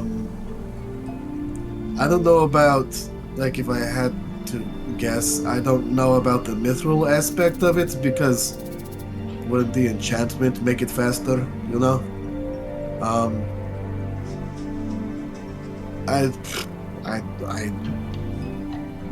If you perhaps give me more information on what the different materials did, like, I know adamantine is extremely hard and, doesn't break, but I don't know if that converts to weapons, or you're just gonna have to give me a bit more information before I decide if I want to do anything beyond just imbuing this. She kind of like wiggles the glaive. Right, well, if I were to make something out of mithril, it would be significantly lighter, beyond just the magic. Like, some things are just too heavy to wield properly. In this case, it would be considered such a light weapon that it would be comparable to, like, holding a little dagger. Or something was made out of adamantium, it would become heavy, very heavy no matter what, but it would carry significantly more oomph behind it, and it would be... But stories of adamantine weapons are ones that cleave boulders in half and reduce steel walls to dust. Some of that might just be some fancy talk and big stories, but a heavier hammer swings harder. So there's some thoughts there, and there's, I suppose. I mean, if Mm-hmm. again, I don't necessarily know if it needs to be lighter. I don't know if you've noticed, but I am pretty strong. If it makes it hit harder, then I will take the adamantine. Is there anything that lets me, I don't know, can you do anything else aside from just the materials? Hey, there's all sorts of things. I know there's ways to enhance it. I haven't messed with that a whole lot, but I know that Vellum knows quite a bit, and I've had some ideas I've wanted to run past him, but you could have a thought of, what if its grip and the length of the pole was even longer? Normally that would be a fool's start, but for someone like you could have something with twice the length of this pole and twice the weight, and then it's lighter with the enchantment and with your might. That would make it, you would then have it on an even longer lever to just really lay into it. It would be like a sledgehammer with a blade at the end of a pole twice your height, and you would... Oh.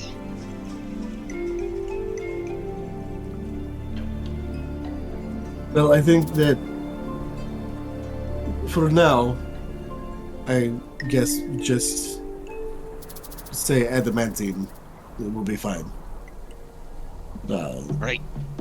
And then from there we can see what happens. See what we can do. Then we'll work on that. Alright. Is this something that I guess Vellum will help you out with, or? Aye, that was some of the thought. I know he's been busy with some of the other things, and he's wanting to work on some other stuff. So I was thinking, you know... Vellum! He calls out. Yeah, what do you need? What was that project you were busy with? Oh, I was just working on some new armor for myself, but, why'd you ask? You need my help with something? There you go. No, but I might pick your brain later. I'm gonna make this, as he points to her paw, but better. But I'm gonna actually, you know, try and make it, not just, you know... So I might pick your brain. Well, I mean, I can definitely lend you a hand if you need it. We're stuck here for a bit anyway, so, what were you planning on doing? At this point, he's walked over. Oh. Well, I was gonna... Oh, there you are. Well, I was gonna make this adamantine, and I was thinking maybe I put it on the end of a big pole, or maybe I can do something with it to... Oh, jeez. I could have some other part of it so you can strike from an even greater distance or something. Can I see that a second, Liska? Yeah, of course. Good luck. And he does sort of just a moment when it's handed to him, but he sort of like uses both arms to hold it before placing it down very carefully and examining it. I wouldn't... Liska, how physically good is your arm strength, would you think? I'd say very. What's wrong with you, fella? But trace my finger. Trace my finger. Are your eyes working? I know they are. I'm just thinking that's all.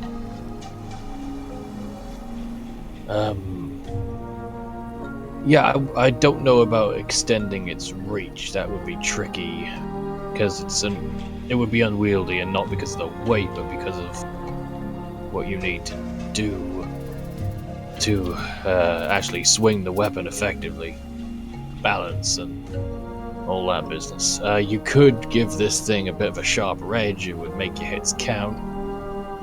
You could also give it some nasty teeth. I picked up a sort of serrated pattern during our last stop, so that could be good if you just want to really tear into anything.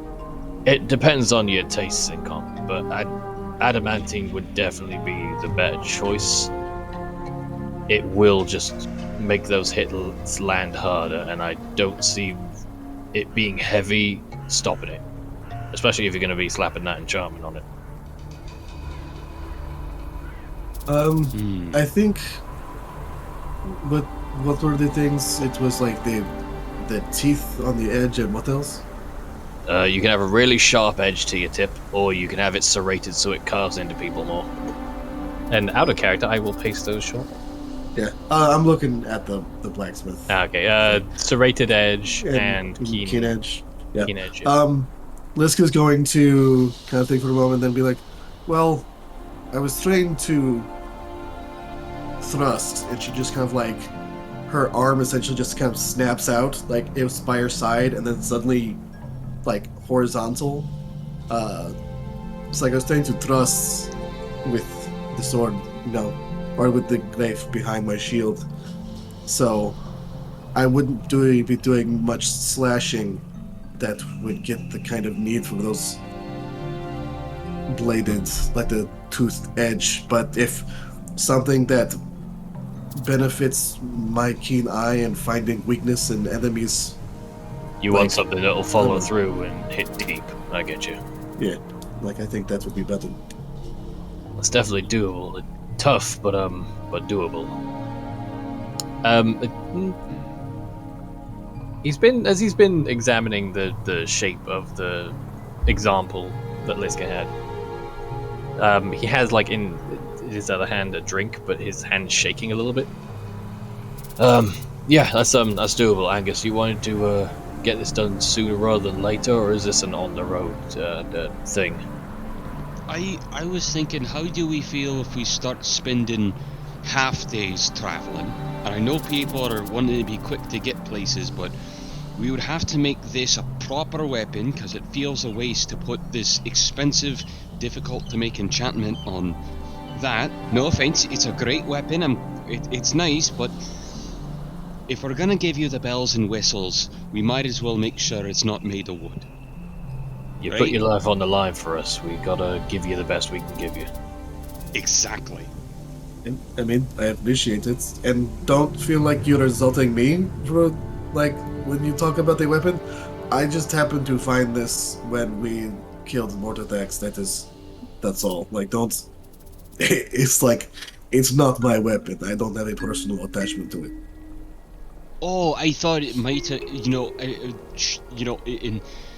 oh, that was personal. No, it is. It is Can not. Can I see that for a second? And she just kind of Step away from it, and it's sort of just laid there.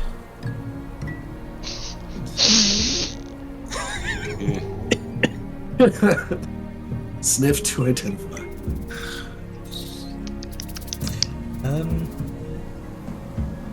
Let's see here. I completely forgot if that It is not. Okay, It is not okay, magical. okay. It is just a regular it's just a normal glaive. Yeah. Okay. Yeah, this is a normal glaive, pretty well crafted. If anything. It's got not a lick of anything to it. Right. Okay. Just to be sure. Right. Then we'll go over this a little bit in detail. And we'll write some plans up. We can step into the bottom forge of it, and I'll take out some chalk and we'll start doing some drawings, and But I'm thinking we do half days travel, so we can start working on this, and we can also start working on all the runes and the magic components to, actually make the enchantment. As for the And then- base of it, with those everyone's help, of course, I could probably get this done in maybe a day. I would like to try working with it. And I want you to be able to focus on your armor too. I would love your help, but I can grab Saoyun if I need it too. And what if you just stick your head in to supervise? And he kind of like reaches up and pats you by the side where he can reach, like side of the arm by the elbow. Do you? I would love. Hey? Do you know how to work with adamantine? Of course. All right. I can. No, I just didn't know. No, it's good. Yeah, I'll definitely lend a hand when you need me, and I'm gonna go get a refill. Just let me know when you need me for anything. Of course. Yeah. Hey. Getting a refill. You got a drink in the other hand? He does have a little mug of water. It is currently full.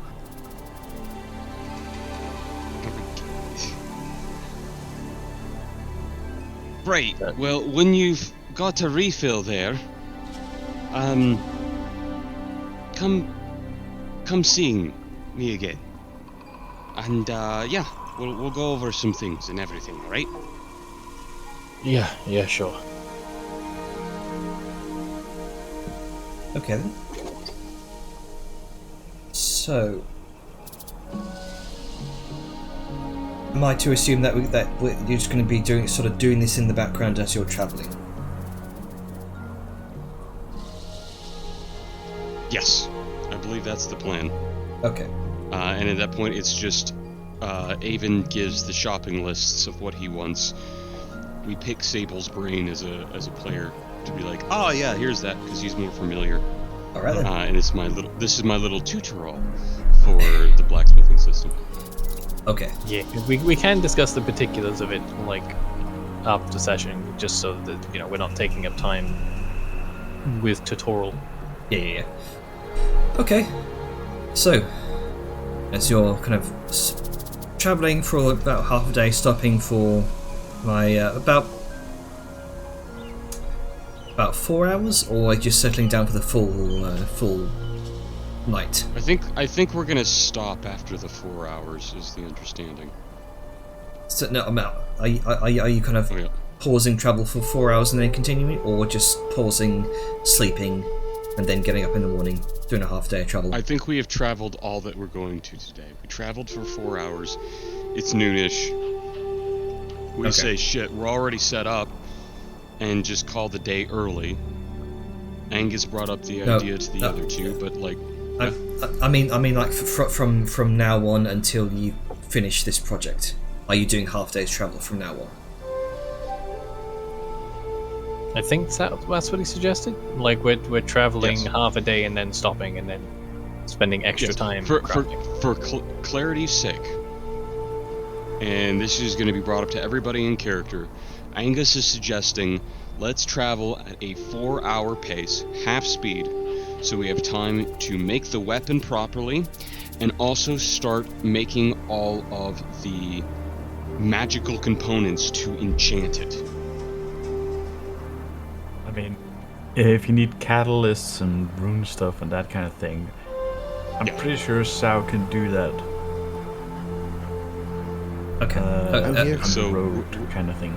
All right. I just Well, on the road is when we stop, and he's suggesting we can spend more time doing that to try and get this thing out as quickly as Okay. possible, because that way we're not going too deep into the danger zone, and Liz can have her new weapon ready immediately, or as close to immediately as possible. You know what I mean?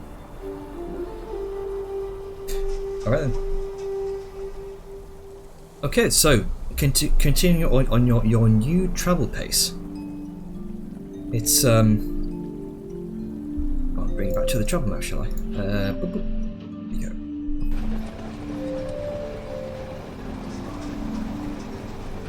go. Okay. So, over the next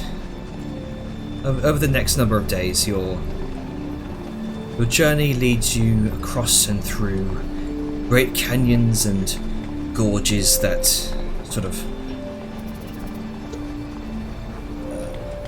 drop off hundreds of feet below you. Towering high plateaus of striated red rock, looking over these breathtaking, sun-bathed landscapes that seem to go on forever.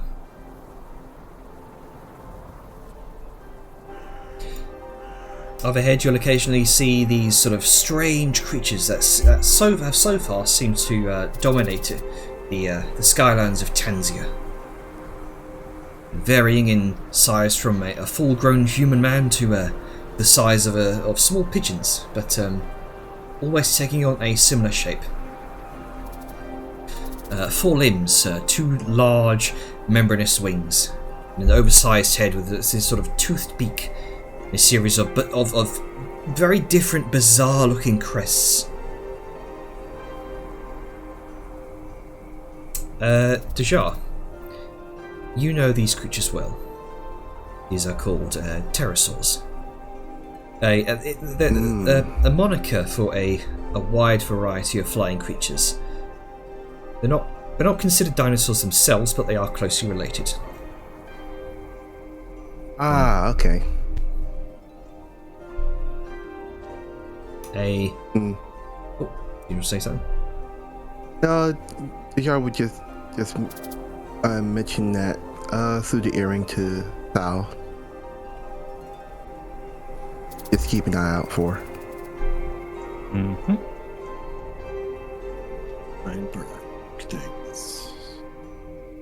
A flock of pterosaurs soars overhead, over to the gorges to join the rest of their kin perched upon the cliffs in the thousands.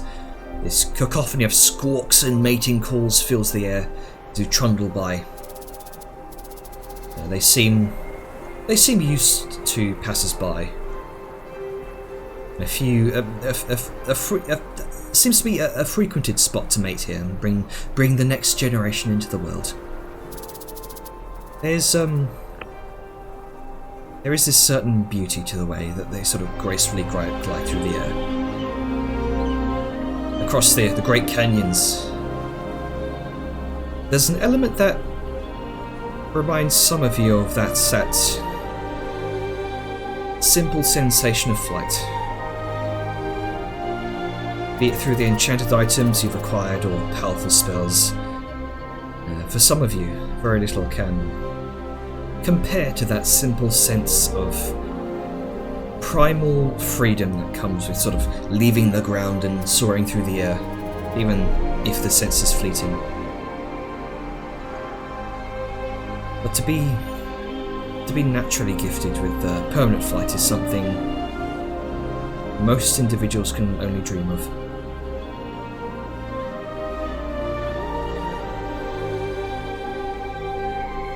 Vellum, you notice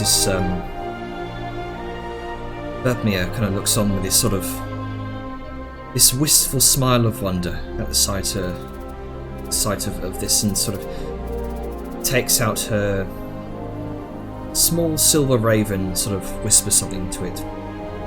It immediately bursts into this lifelike representation of a full-sized white raven, and it takes flight through the air, swirling in these graceful circles, mimicking these the flight patterns of these pterosaurs.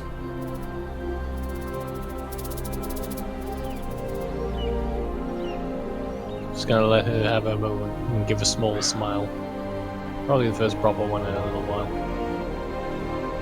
Are we stopped while this is happening? No, you're just continuing along the road.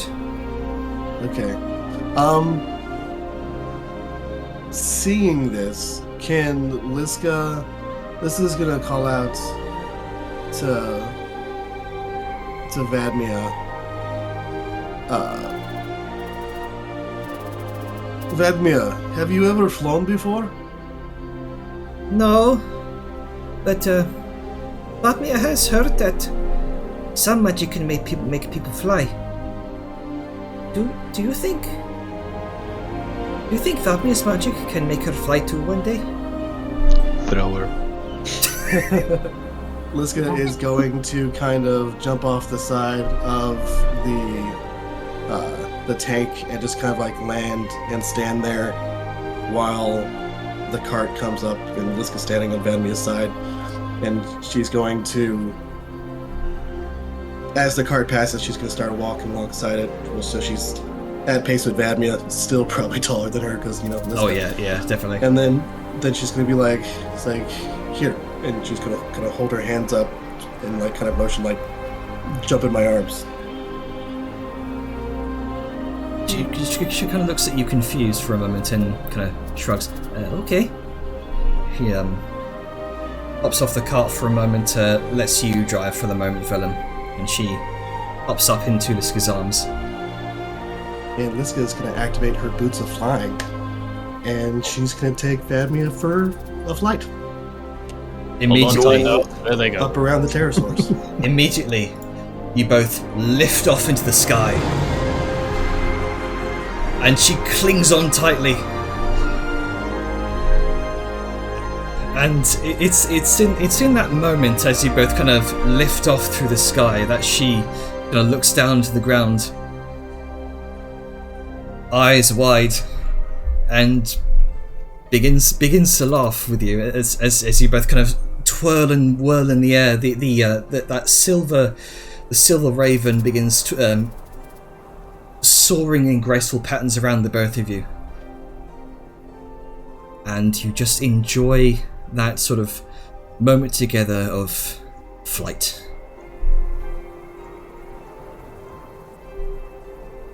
Sis just gonna hold her close, just at some point just kind of position her around so Vadmia's back is to her chest, and then she's just be like, okay, I have you. You're not going to fall, but Okay.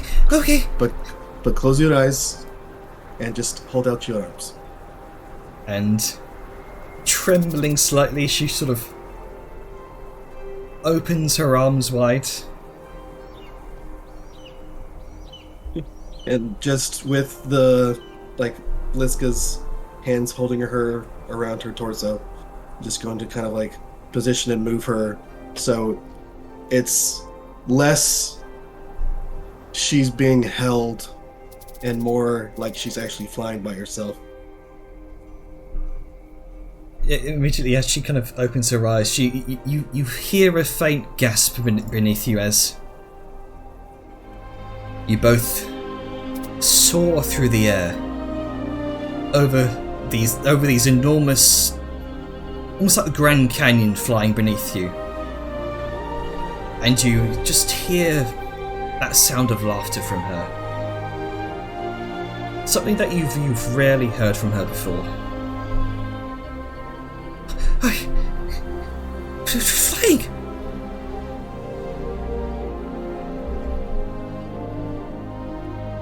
And yeah, it's just beautiful moment between the both of you. Bliska is going to smile and do this for as long as she can, for as long as the boots will allow her. I think it's only 10 minutes or an hour. Can't remember. Hey, that's whatever. Who gives a fuck, right? Whatever. And like hearing Vadmia's laughter, she's gonna have a very, like, she's gonna smile and have just a very sharp, stark contrast between, and hope that everyone below can hear it too. Like, they're out of the swamp, they're out of the bog. Like, life is, you know, beautiful, full of joy, hope, and yeah, she's just gonna hope that this moment is good for everybody. And then when she's done, she's gonna bring them down, kind of land back next to the cart, and give Vadmia a little hug. Like, good job, little one. You did well. She just kind of holds you very, very close, and her arms around your waist, and you just hear this very small "thank you," and this sort of then there's this smile in her face, a little bit of a tear. So ruffles her mane, sets her back down to where she was in the cart, and is just gonna walk beside the cart until they decide to stop for the end of the day. All right.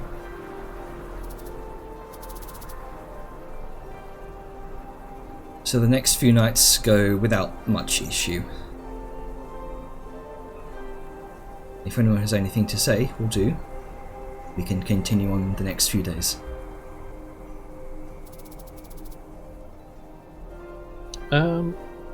A minor thing. Mm-hmm.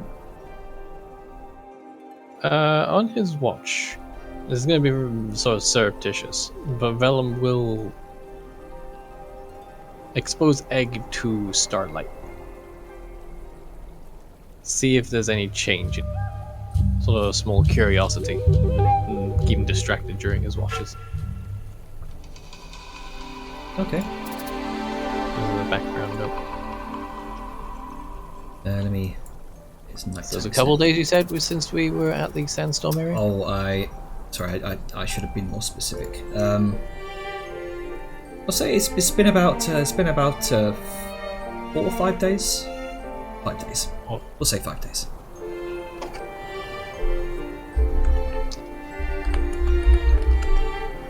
Leaving that as a note for myself for later. So 7 days in total so far since last session.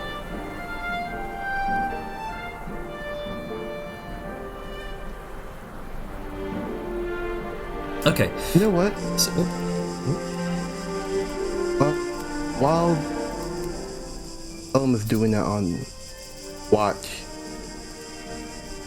The Charles would be talking to Boris. As he said okay. he would be doing that. Boris. So we'll do Lem's thing, then yours. So as you kind of during your watch, you kind of take off the top of the rags that you've wrapped it up in, expose it to the top of the stars, the night sky rather. You watch as those small glints of light across the surface of the egg seem to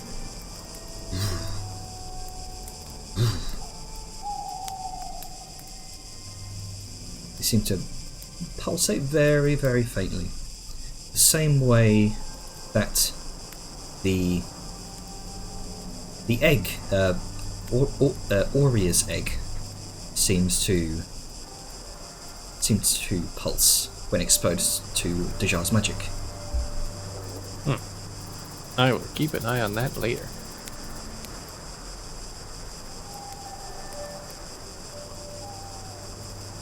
Dejar. Right. Using the sending spell.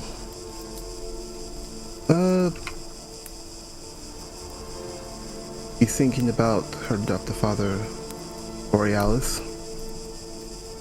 And thinks on how to word the question vaguely, but enough to get a solid answer.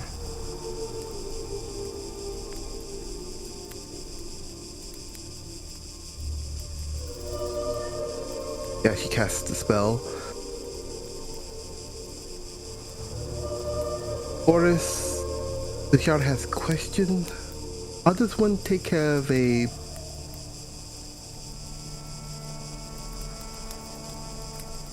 rare breed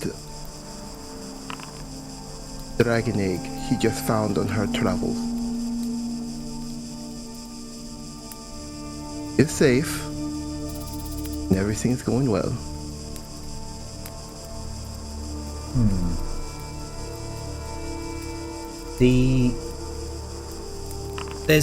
There's a quizzical tone to the reply. Well, Dejar, it depends on the type of dragon. I do not know which dragon you talk about.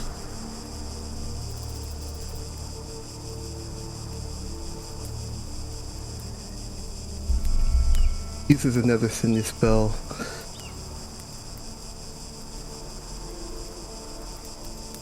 You heard of the night dragons? He's been coming up with a lot of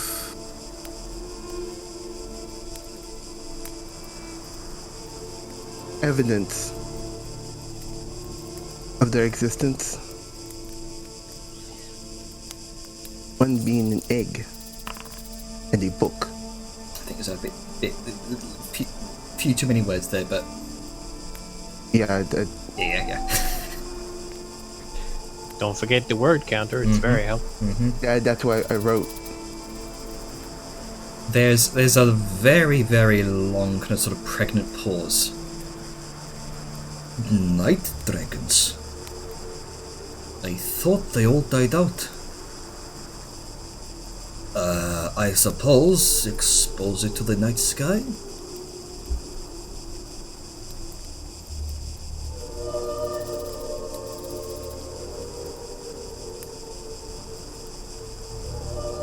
He uses her last to dispel. Okay, good to know. Also, the crystal egg is taking shape. Should it be doing it so soon? Again, the voice of Borealis comes through. You sense a tremor in the voice. That means that it is almost ready to hatch.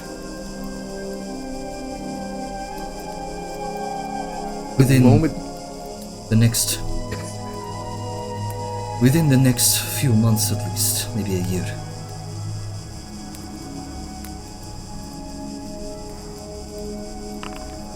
At hearing that, Yara's face just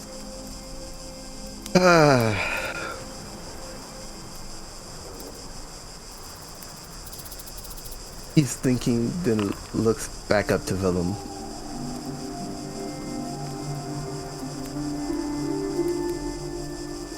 Okay, I have some good news and, well, pressing news. Which one would you like to hear first? Just tell me either. Okay, what you is Vellum still holding the egg up to the night sky? He has it uncovered and just sort of sat next to him. And you get the feeling like while he's been doing this, it's been sort of more so he gets used to it as opposed to any other reason. So, Boris told me you need to expose the egg to the night sky. How you... So I've been how you doing nurtured that it. accidentally, correct? Well, not Correct. accidentally. I took a wild guess. It was a good guess. Pressing news though, Aurea, is that what you call the crystal egg, yes? Is that correct in character? Because I've been calling it that because that's what it's called on the POG. I didn't know if that's... yeah, sorry. We were given the name. Okay, Yeah, sorry. My memory was you were given the name, blank yeah. for a second. Yeah. What about it? Okay, the egg's going to hatch in a year's time. Well, so we got a year to get it to the hatchery, is what you say. More or less, but considering where we're going, probably might be better to do it sooner than later. Because Well, at least we got a time.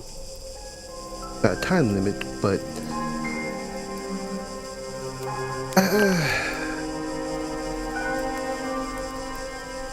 where we're going is could be dangerous. And remember my blunder at the southern wall. Fatima died, and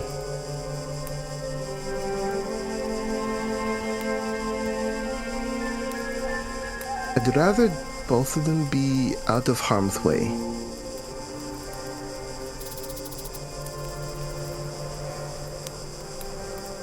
How do you mean? If we get Thanos very heavily, if we get the tablet, we don't know what we need to do. The moment we have it, I think in between that time, we might need to be going to the hatchery. That's my thought, but it's all up to you. Well, I mean, I can't speak for everybody, but I can figure that we're probably going to start heading that way anyway, because this tablet's the whole way of knowing where to go, and then we go to the place we need. Or something like that. So I figure after Tectar Host, we saunter our way over there. Right. That's the thing, though. If a war is happening in Tectar Host, don't you think that would be very reckless to take both Fatima and the egg into a danger zone? Well, the only other option is either we don't go to Tectar House, which means we miss out on a lot of helpful resources, not to mention a commitment we made. And the other part of that is if we just leave her somewhere which is even less safe. So way I figure is just we take her with us, we keep her safe and the egg safe as best we can. And who knows, maybe just everything will be fine and this war that we keep hearing about won't actually happen. Vellum,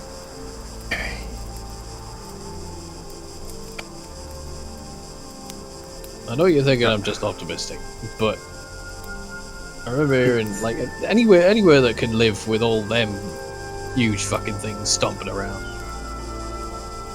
Probably gonna do fine against whatever the hell can be thrown at them this short a time.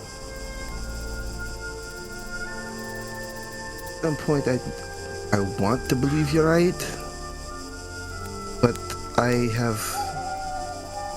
never mind.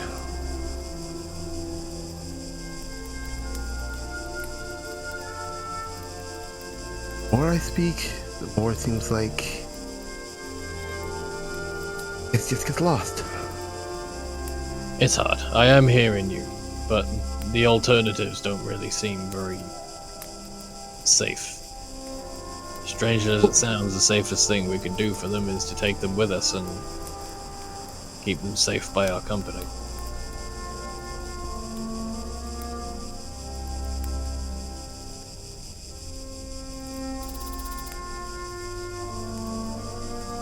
You know, before all this, I was ready to be a mother, but all this happening, we have a satyr adolescent, and we have an egg that's in a vulnerable state. I just feel uncomfortable. Well, maybe you can use this as practice. And honestly, with all the shit we deal with, I'm pretty sure motherhood's going to be a breeze by the time you get around to it. Again, I wish I had your enthusiasm and optimism. Right now, I'm at rock bottom. Well, with everything we've seen, I kind of have to be. The other side of it is something I don't want to think about.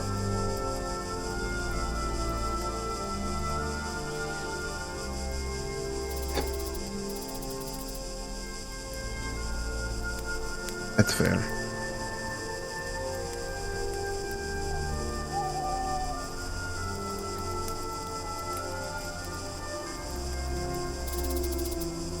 All right.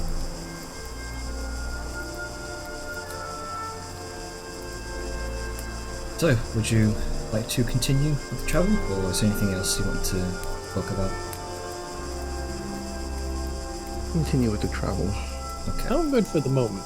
'Cause my throat's starting to hurt. Has anyone else wanted to do any watch gabbery?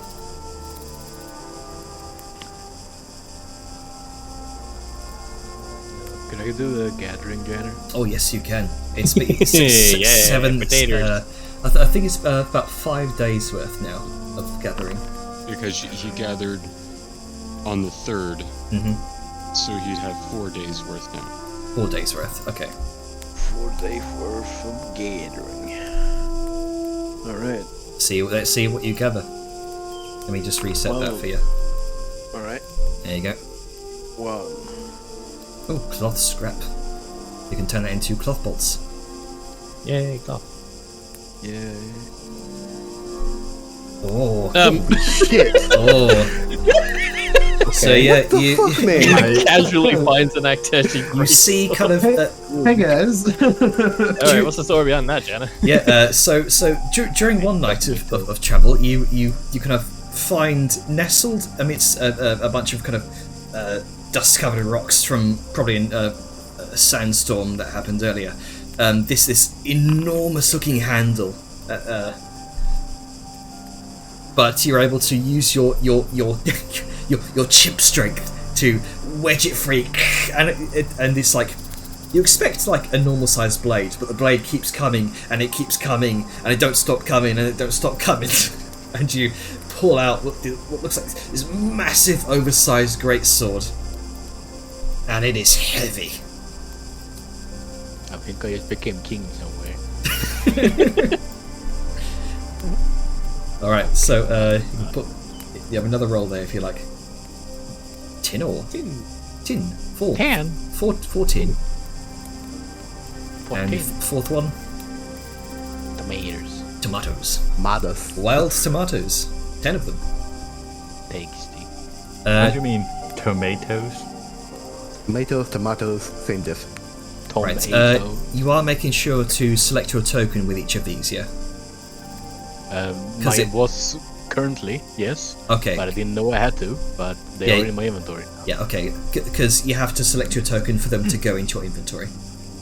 Okay, good to know. I will keep that in mind in the future. For now, we were just lucky that my token was selected. Yeah. So yeah, that's what you gather these past few days of travel. Angus! Are you what? What is it, lad? I found this big sword. And he holds up this massive great sword, clonk into the center of camp. Oh, It was in some pile of rocks.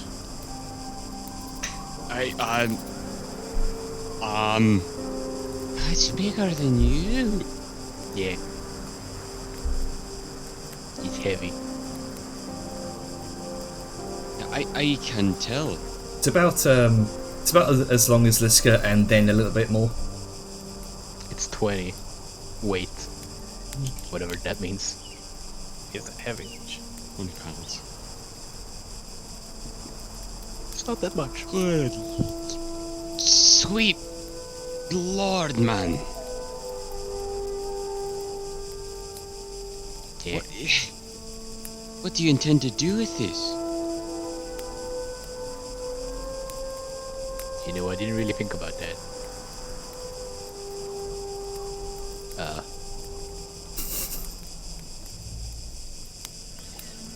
I know. I could probably make a house out of it.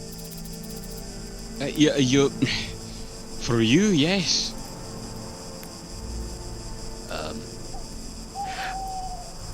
I don't know. Is it made out? What is it made out of? It's made out of steel. It's made out of like I don't know. With your insights, Angus, this appears to be made out of very, very old steel. You can see it's dulled. It's rusted in places where there's iron. And it looks ancient. It's a wonder it didn't break apart when Grunk was dragging it through the camp. I was very careful dragging it through the plains on the ground. I can tell. Wow. Just wow. This is a piece of history. It's very old. Even Dutch. Do you mind if I fix that up? Oh, okay. Maybe you can put it in your tower, on like a wall.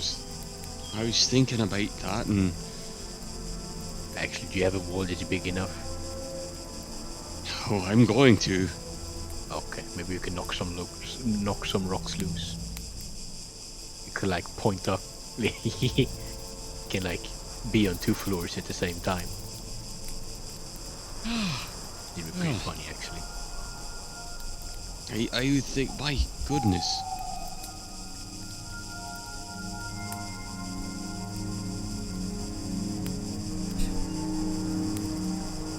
Okay. Alright. Yeah. Also, found these bits of tin. You can have them. I don't really enjoy it. I don't really like the taste of tin. Thank you. It's a bit too much like licorice. I don't know what licorice Sure. If you find some copper, let me know and I'll make you a bronze spoon. Thanks. Thanks. I can use it with my. Actually, I don't know if I have. You're reminded of that time when you had spoon hands. Oh no, the trauma. Now it's my turn for trauma. Oh no. 1,000 yards there. zoom into Grunga's face with like a fucking fish lens, heart beating.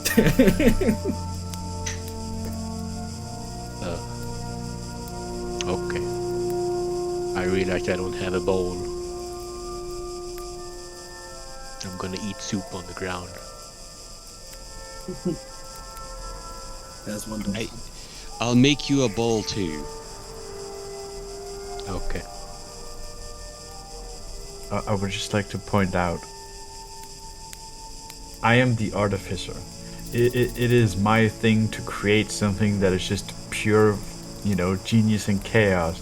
But so far, Grunga has managed to one-up me on every single occasion with just the most utter random shit, and I am so here for it. Amazing. I just foresee him using the great sword as like a pole vault to get up to a higher floor and then throw tomatoes at somebody. Yeah. Eh?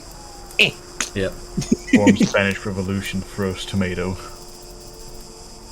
I will put gunpowder on this sword and I will use it as a petard. Hosted by Europe. Yes. Okay. Alright. It was another day pass. Yeah, Angus, I found some red pepper. These are tomatoes. Oh, okay. I thought they tasted very bad. You have to clean them first, and they tend to be made into a nice sauce of things. Would you like me to make a nice sauce and some meat for you?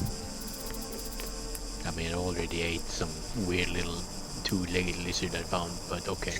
The two-legged lizards do taste the best, I'll agree with you. Yeah, it's like stringy Though. chicken. Mm. You have to pluck out a few of the feathers, though. Either way.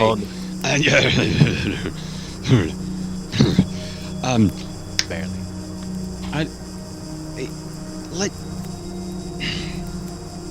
Let me make you something with this, and it's a deep red sauce, and you put it on meat and you smoke it, and it's all right.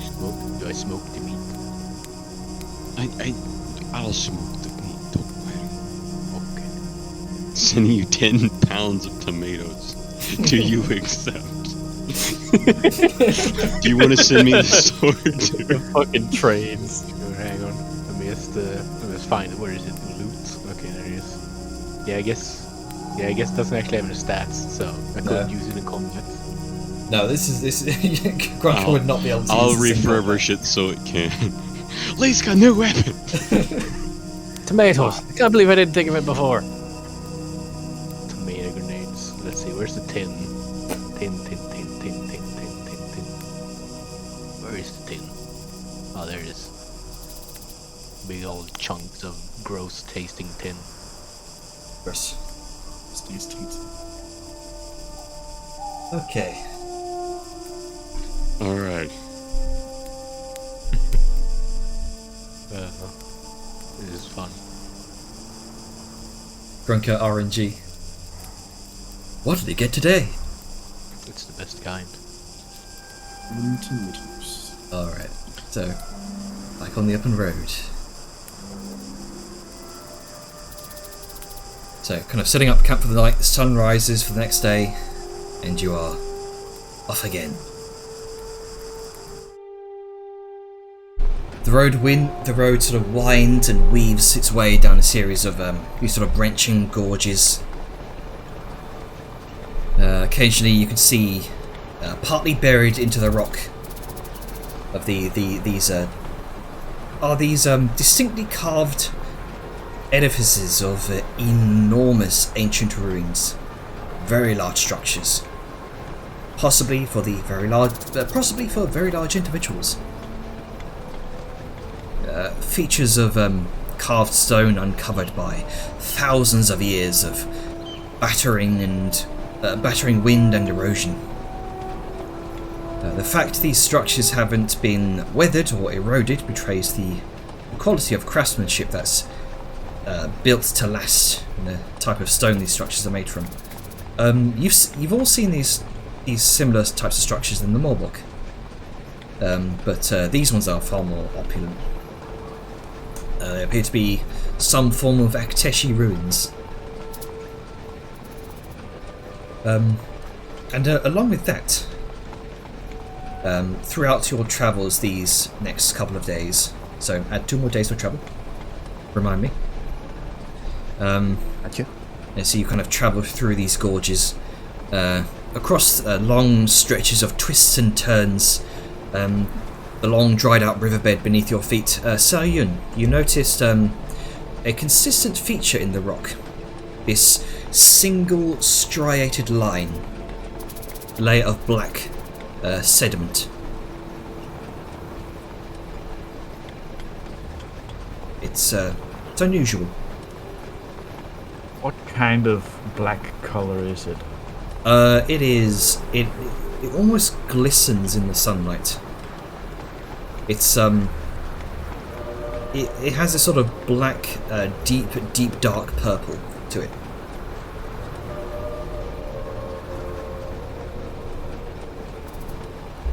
Oh. I think I know what it is. In fact, do you mention this to the rest of the party? I'm first gonna guess, Jenner. This is related to volcanic activity, isn't it? Make a nature or history check.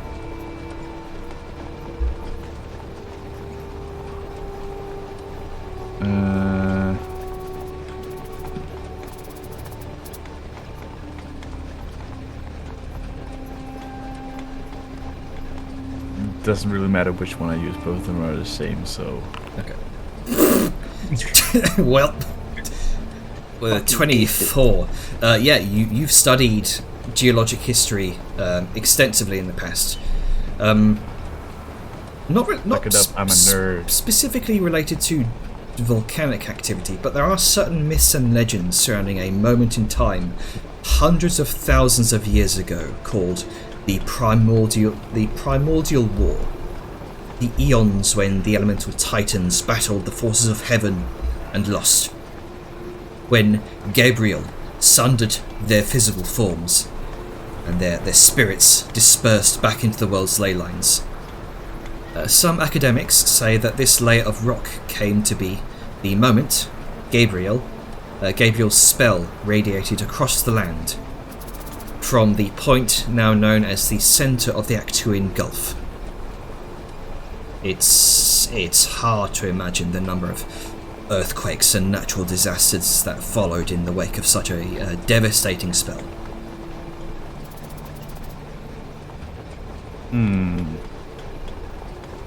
I am gonna make a point to mention this to the party, as in notice the layer, but I'm not gonna go in depth with the history. Okay. Yep, looks like rock.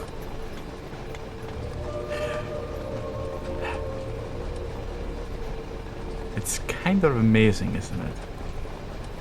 So much history just buried. Right there. All the same.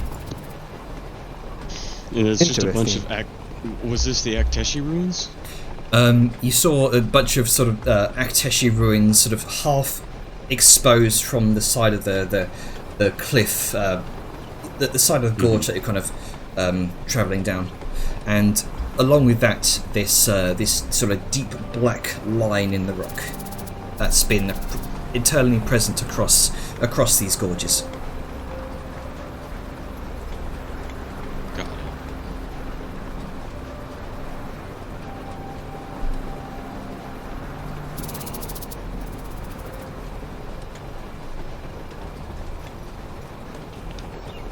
Rich with living history.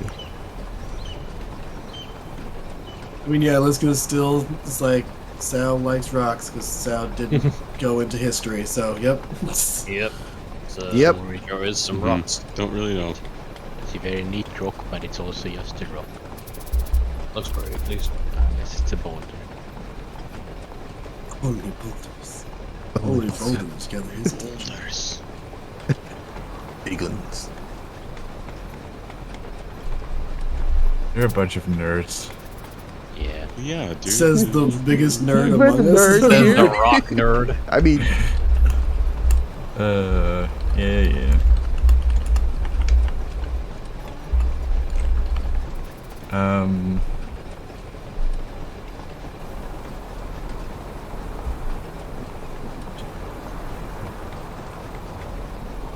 Oh god, it's like, okay.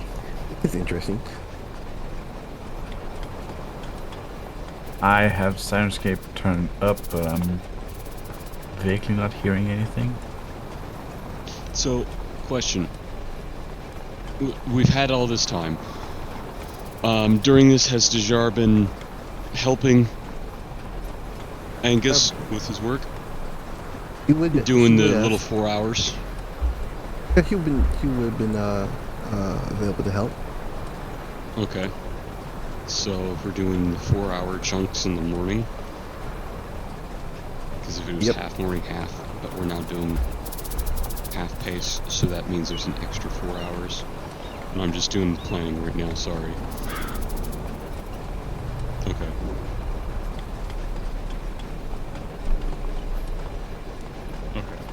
After a moment, Sao sort of leans down to sort of ask Angus directly. Mm-hmm. Does the tank make the ground rumble? A tiny bit. Enough to make Pebble bounce? Only the ones right next to it. Oh. Oh, this is not good. Sao just sort of leans back up and then sort of looks around. She just slowly turns, and since Lisuke is in the back of the tank, I'm assuming, she can just see Sao's face kind of drop. Oh boy.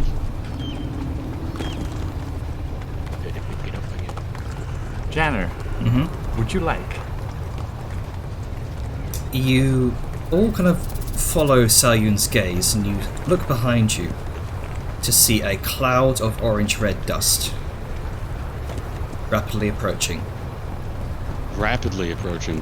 oh, is it those big dinosaurs again? Should we get off the road?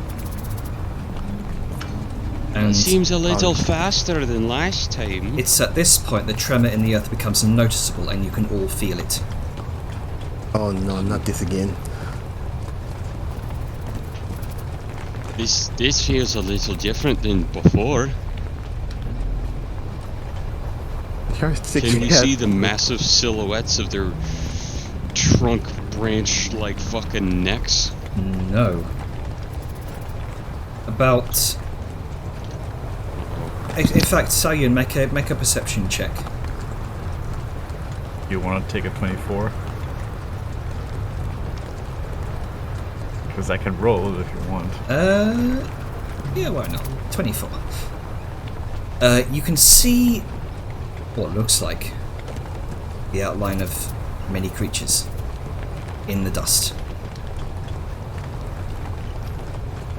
All creatures?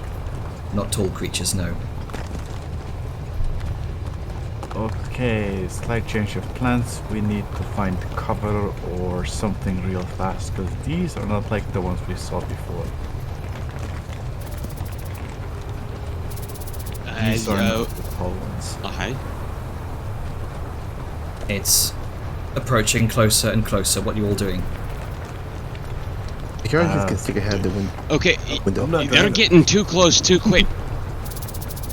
Is there any alcoves that we can see that we can just sort of dive into? Let's see. With your incredibly high perception, Saoyun, about further down the ravine, you can see a large outcropping of a flat rock that seems to slope up about 20 feet. Seems to sort of bifurcate the gorge down the centre. The tremors are getting louder and louder. Yeah, I'm gonna point this out to Angus so he can get us over there. I'm not sure what to do, because based on the rapid approach, the giant fucking clouds of dust, Here's an idea. Get on the fucking mortar and start shooting some shots between us and them. Maybe they'll want to go somewhere else. That is actually a really good idea. You're starting to see shapes through the dust. These large, scaled creatures running on all fours. Not too dissimilar to the corpses, to the corpse of the one you first found a number of days back. If they get too close, I'm gonna stop the tank. Just get as Can we close not to just it as you pull can. off instead and get behind fucking rocks?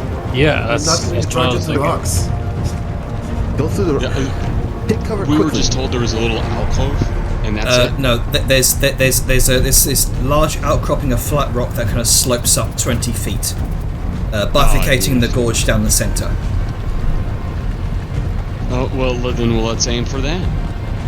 All right. You begin barreling your way further, kind of putting the steam hammer into overdrive as you. Meanwhile, I'm probably gonna set up the Steam mortar. ahead. I'm gonna try and set up the mortar so at least we have it ready if needed. How long does it take to set up? It's mounted on the back, so I don't. Oh, it's mounted on the back. Okay. It's at this point.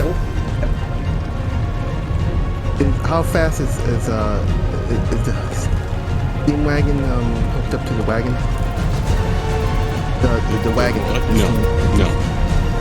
Yeah, He so said the before yard's it's being pulled by Bastion. Yep, as fast as fashion we can go. the yard's gonna get out of the wagon just partly and cast haste on Bastion. All right. Fuck all this. All right, Bastion rapidly begins speeding up, and just kind of scream. The metal wheels of the wagon grind past the steam hammer. Bastion just overtook the steam hammer. Yeah. I mean, magically enhanced ram. 80 feet, baby! All right, as just in time to see this chorus of resonant grunts and bellows that fills the air, as well as the thundering footfalls of hundreds of enormous beasts barreling down the ravine, accompanied by a cloud of dust that is. It is a stampeding herd of these previous beasts you saw. Now, a stampede of goats across a trading path in Mayland would certainly raise some eyebrows.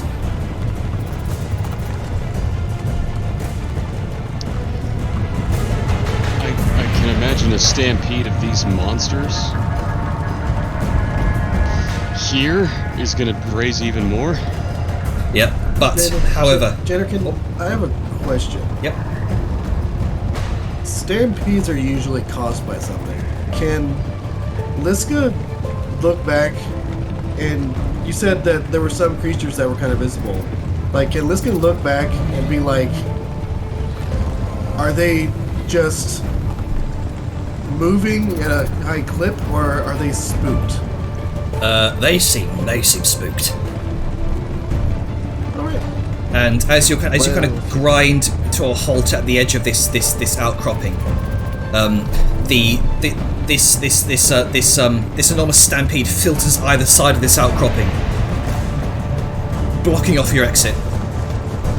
And emerging through the flurry of activity, you see an enormous creature.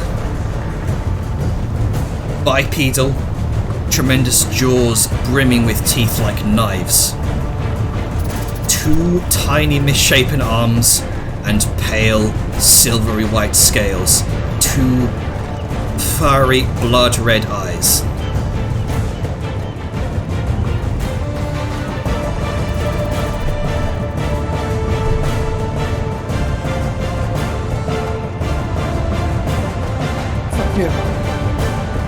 Lion King in this? I look around for a dying lion.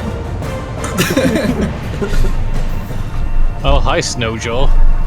Oh, this is fine. This is fine. Let's see here. Dejar, you've certainly heard of these creatures before. and you've read about them in a number of fiction and non-fiction books. These creatures are the wider theropod group of dinosaurs. Of that group, this species is the most recognizable of all, and one of the most recognized species of dinosaur in all of Tanzania. Academics call it Tyrannosaurus rex, tyrant lizard. The locals call them Tzikal Umat, giant eaters. As rumor has it, historically they used to hunt giants in packs, and its attention veers from the stampeding herd, and it fixes its beady red eyes upon all of you. Okay.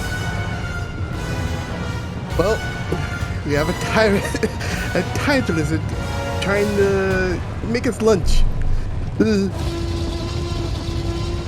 It bellows out loud, and it's at that moment, as it roars out loud, something above you draws your attention, and its attention as well.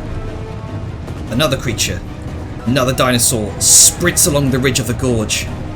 Brightly coloured orange, black, and white feathers. It looks like one of the creatures you saw feasting on the hadrosaur corpse a while ago, but much larger and horse-sized. Running at blistering pace. But it's not alone. It has a rider. Oh. It bounds up over an overhanging rock formation.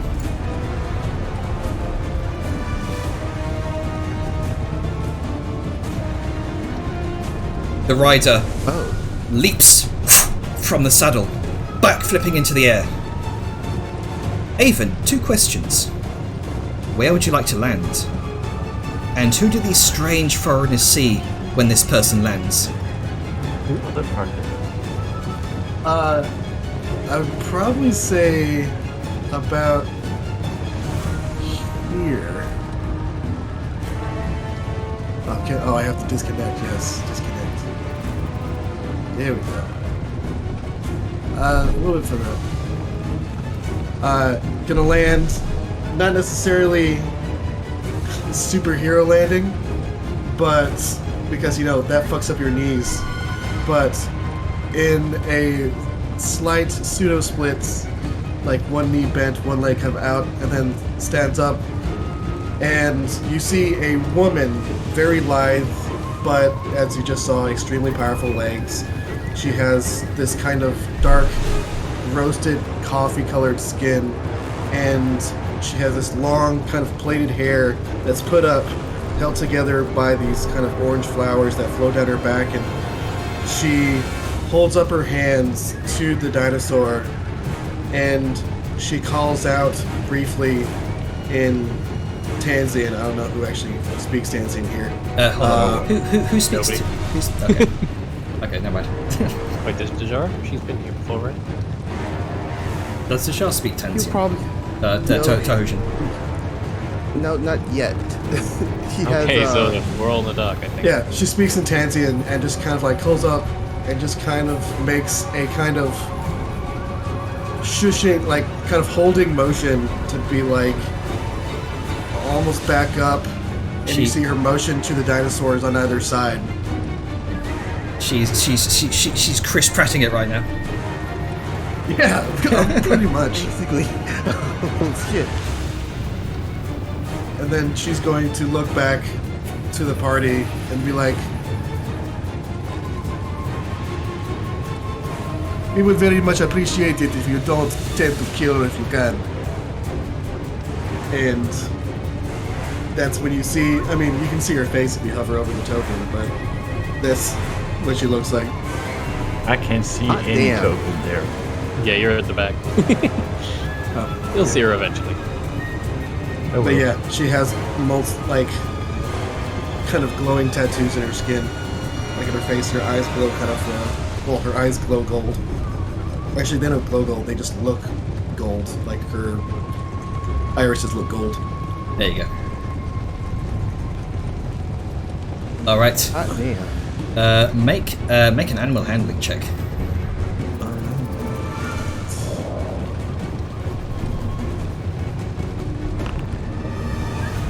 15. Hold it 2. No. The pale white Tyrannosaurus Rex, or giant eater, as you know this creature as, seems undeterred, and its jaw opens wide and gives a tremendous bellowing roar.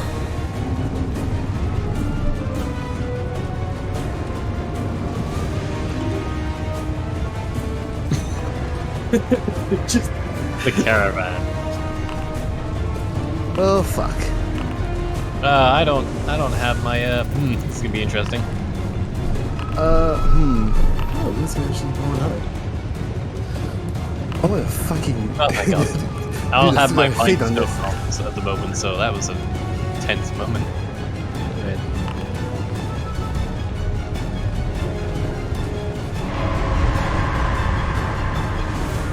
Thankfully, this is a dinosaur, not a dragon, so I am safe. That's fucked up. And with that, we're going to end the session there.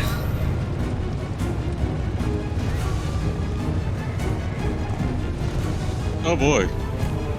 Oh, this is gonna be fun. Oh boy. Sure, I'm glad I finished my masterwork armor.